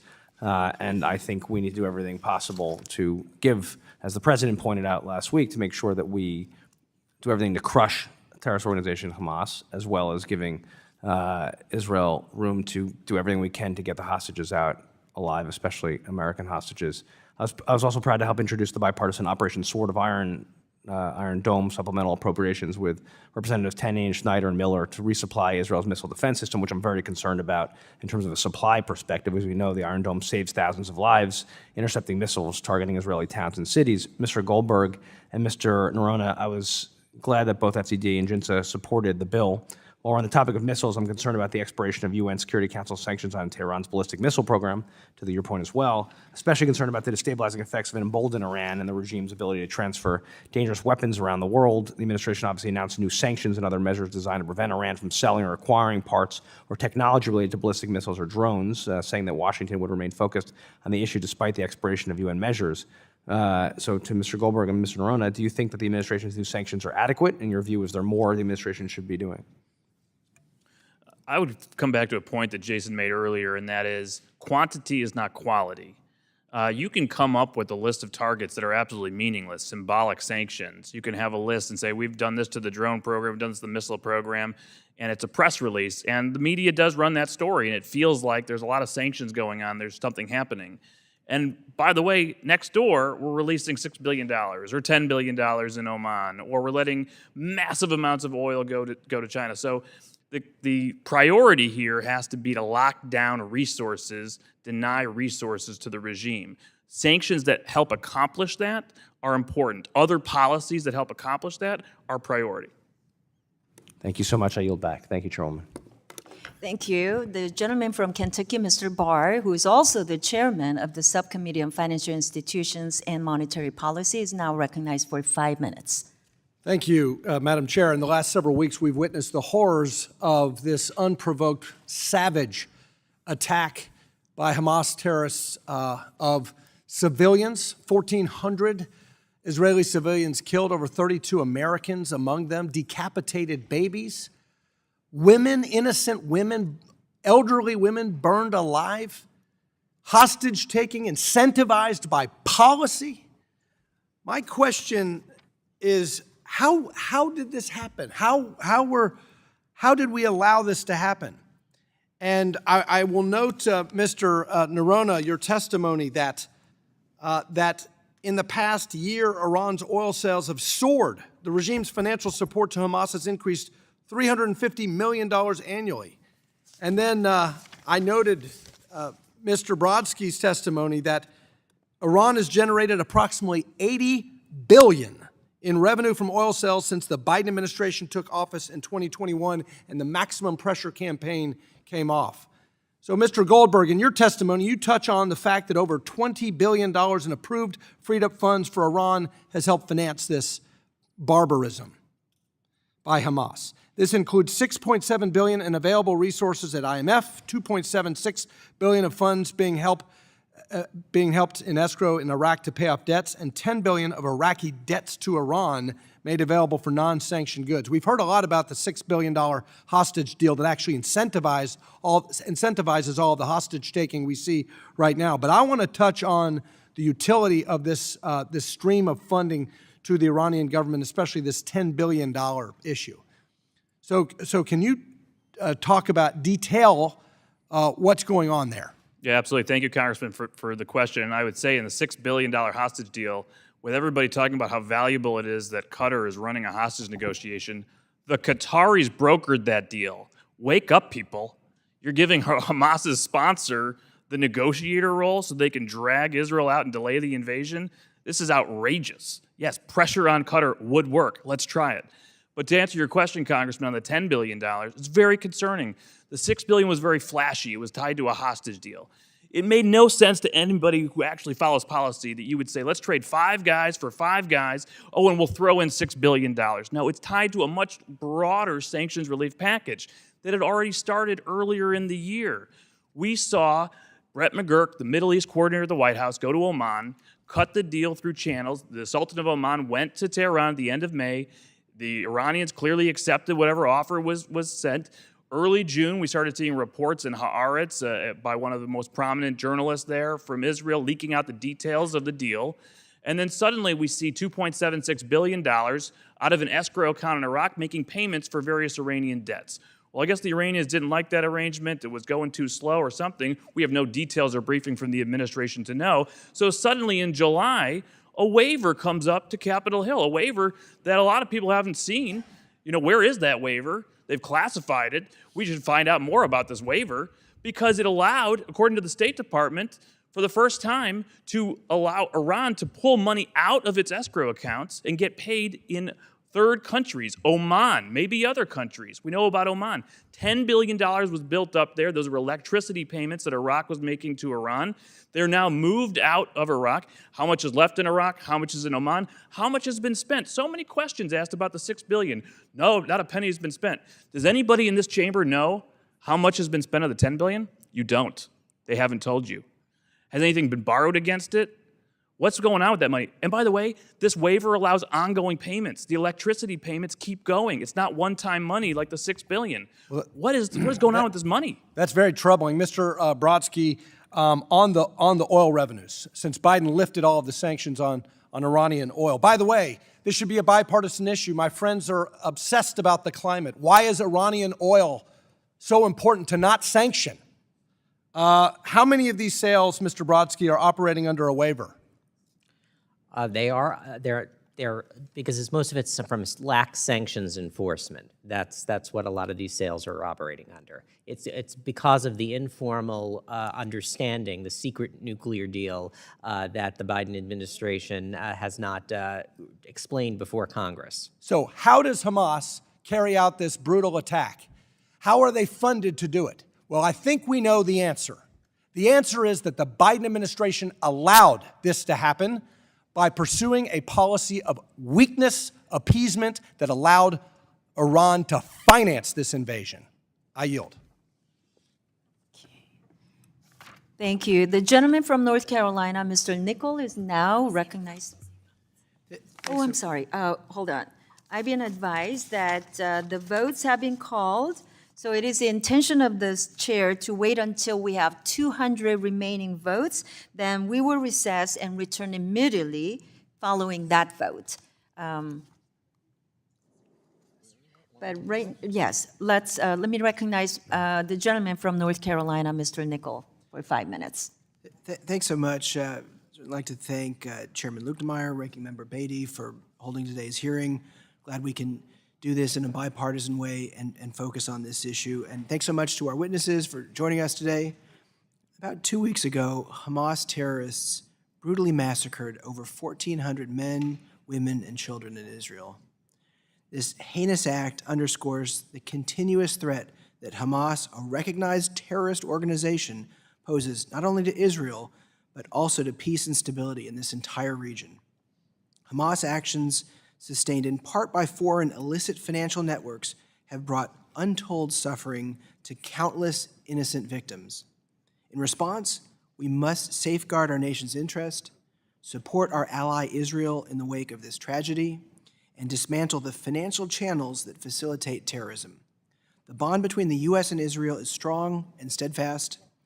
Our focus now should be both on reaffirming this bond and actively disrupting the funding sources that embolden groups like Hamas.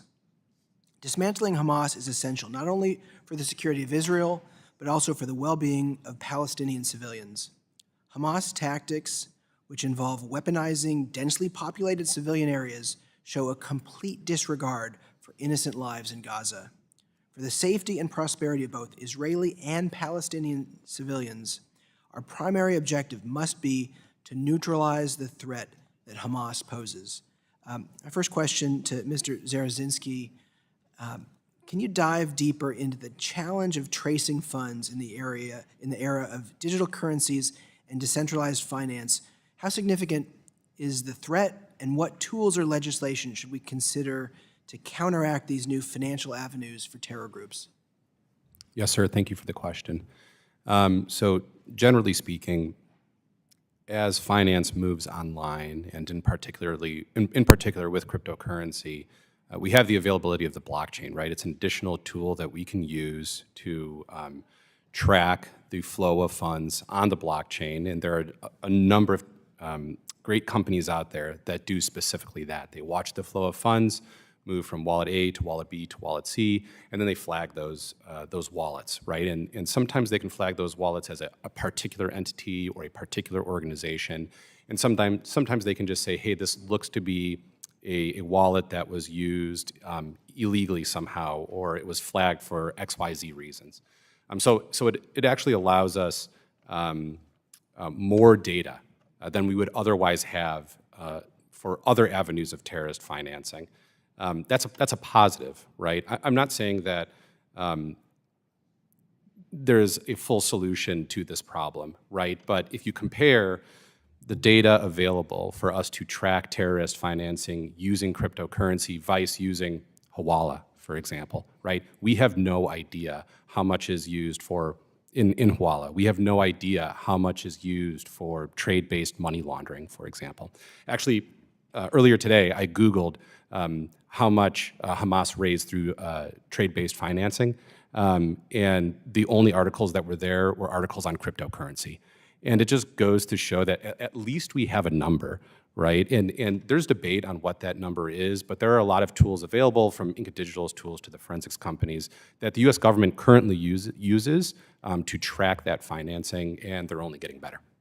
So, given that many of the challenges originate from unregulated foreign entities, how can the U.S. ensure its regulations are effectively enforced? So I'm not going to comment on policy. Ultimately, I'm a tech CEO, but here's what I'll say. What we need to do is we need to bring crypto markets back on shore. It is literally a zero-sum game. The more liquidity that is offshore, that is outside of U.S. jurisdiction, that's a bad thing. We need to bring that liquidity onshore, where we can regulate it, where we can work with law enforcement, where those organizations are responsive to law enforcement. The more that we bring onshore, the less liquidity bad guys have to launder money globally.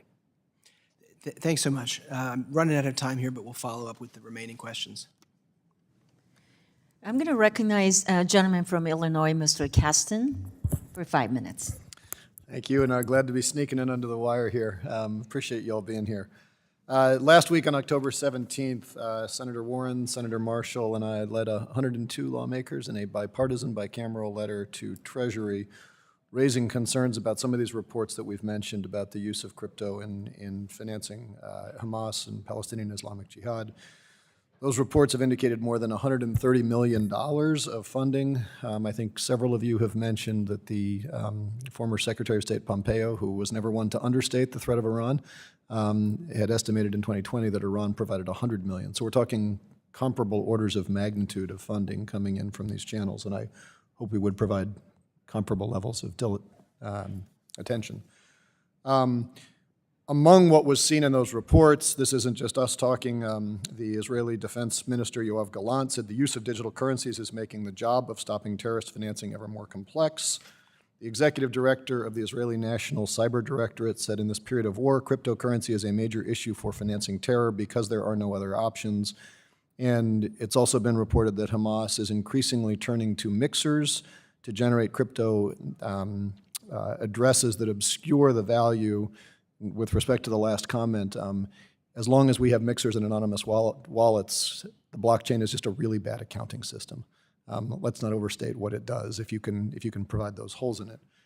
I'm proud that the letter was bipartisan. I am sorry that we did not get any of my colleagues across the aisle in this committee to join the letter, but we were pleased to see that the day after the White House or the Treasury received that letter on October 18th, Treasury's Office of Foreign Assets Control issued sanctions on BuyCash, the digital asset exchange located in Gaza. And on October 19th, FinCEN announced a proposed rulemaking to specifically identify these asset mixers as a class of transactions of primary money laundering concern. And that rule would require financial firms to report information about transactions that involve suspected crypto mixers. Mr. Noronha, just starting with you, in rolling out that proposal, FinCEN said, the lack of transparency surrounding international mixing activity is an acute money laundering and national security risk. Do you agree with that statement? I do, yes. Good. Makes my job easier here. There was also, in April of this year, the Treasury Department released a report entitled Illicit Finance Risk Assessment of Decentralized Finance, and recommended that we strengthen our anti-money laundering and to counter financial terrorism by closing identified gaps in the Bank Secrecy Act, which currently can allow existing DeFi services to fall outside of the scope of the BSA's definition. Again, Mr. Noronha, would you agree that we need to identify those gaps if we're going to shut down sources of terrorist finance? We do, and if I can elaborate very quickly, Iran has been under the blacklist of the Financial Action Task Force since February 2020 because they refused to ratify the Palermo Convention and the Counterterror Financing Convention. It's an active decision in the regime to not be in compliance with any of these things so they can fund Yeah, Hamas. no, and I appreciate that, and one, it's probably more than we could get into here. I think we still have to do a lot of work to figure out, okay, if 130 million came to Hamas, it's fairly easy to say, well, let's pay the money to somebody else, we'll transfer material over here. I think we're just at the beginning of tracking where those flows are. But I'm glad you agree we need to strengthen the BSA. We will be introducing a bill that Senator Warren has already introduced on the Senate side to do that over here. I'm hoping we will get some bipartisan support this time, because I think, as all of you have mentioned, this is a bipartisan issue, and our goal is not to cripple the people of Iran. Our goal is to cripple Hamas, and if they're getting funding from any source, let's go through and hit all of that.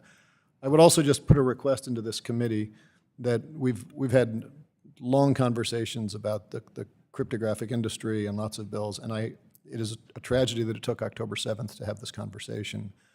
But I would truly hope that we can revisit some of the bills that we have passed on a partisan basis out of this committee that, among other things, provided a safe harbor for the crypto industry so that it doesn't have to comply with AML rules. That was a bill led by Mr. Emmer, Mr. Davidson's bill to prohibit regulation of all self-hosted wallets. This is a real problem. And either we agree that we don't want to launder money, or I don't even know what the or is there. But let's at least take this to put a call in. Congressman, Mr. Goldberg, I say I have 25 seconds.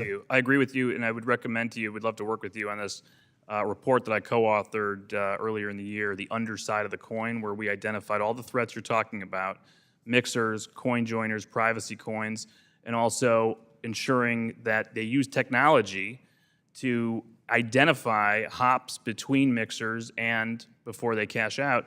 And if we can actually use secondary sanctions to enforce what we also try to apply in our own domestic regulatory market, we could do a lot of good for national security, sir. Well, yeah, please reach out, because I think we can do much better than we have on this topic. Thank you. I'll yield back. Thank you. The gentleman from Michigan, Mr. Huizenga, who is also chair of the Subcommittee on Oversight and Investigations, is now recognized for 5 minutes. Thank you, Madam Chair, and I think now this really is getting under the wire. I'm going to go quickly. Mr. Noronha, you're familiar with the $10 billion Iraq paid to Iran in exchange for the electricity, correct? Yes, sir. Okay.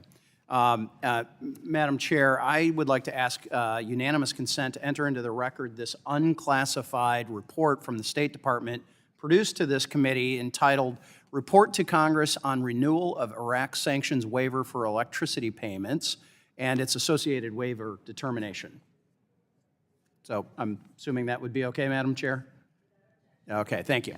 So, Mr. Noronha, are you familiar with the waiver determination and the reports to Congress like this one I just mentioned? Yes, sir. I used to draft them from the State Department myself.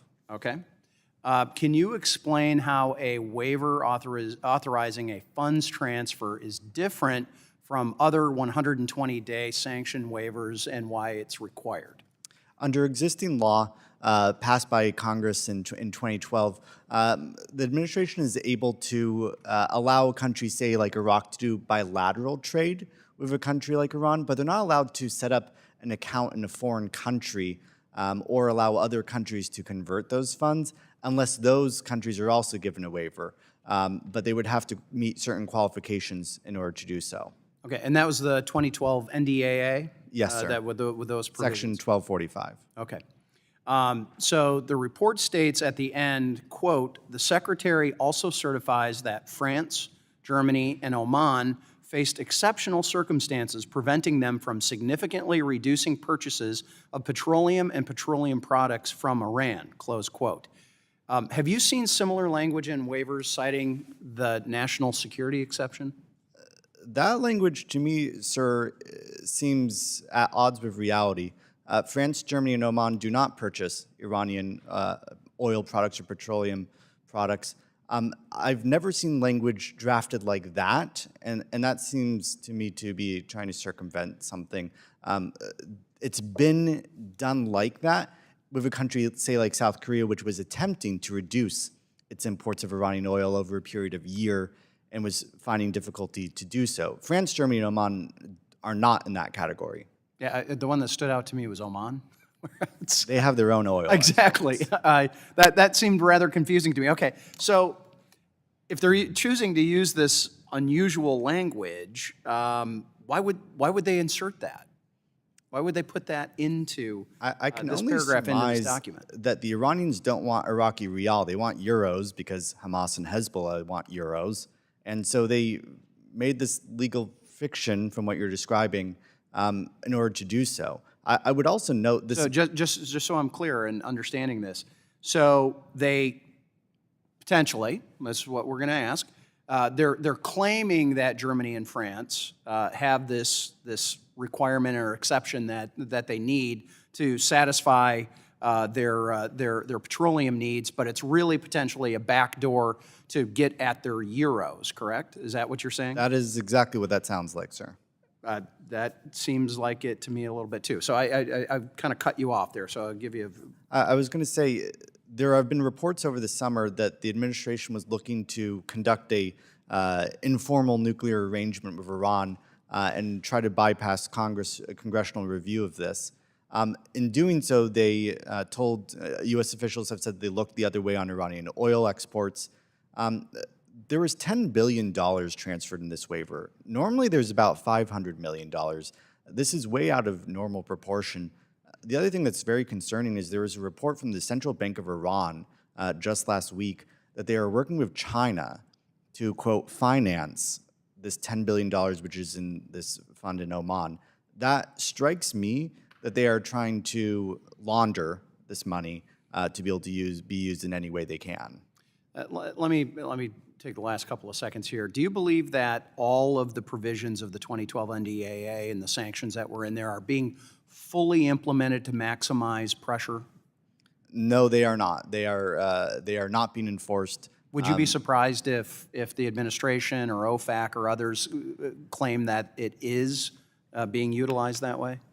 That would be a stretch of reality, sir. Okay.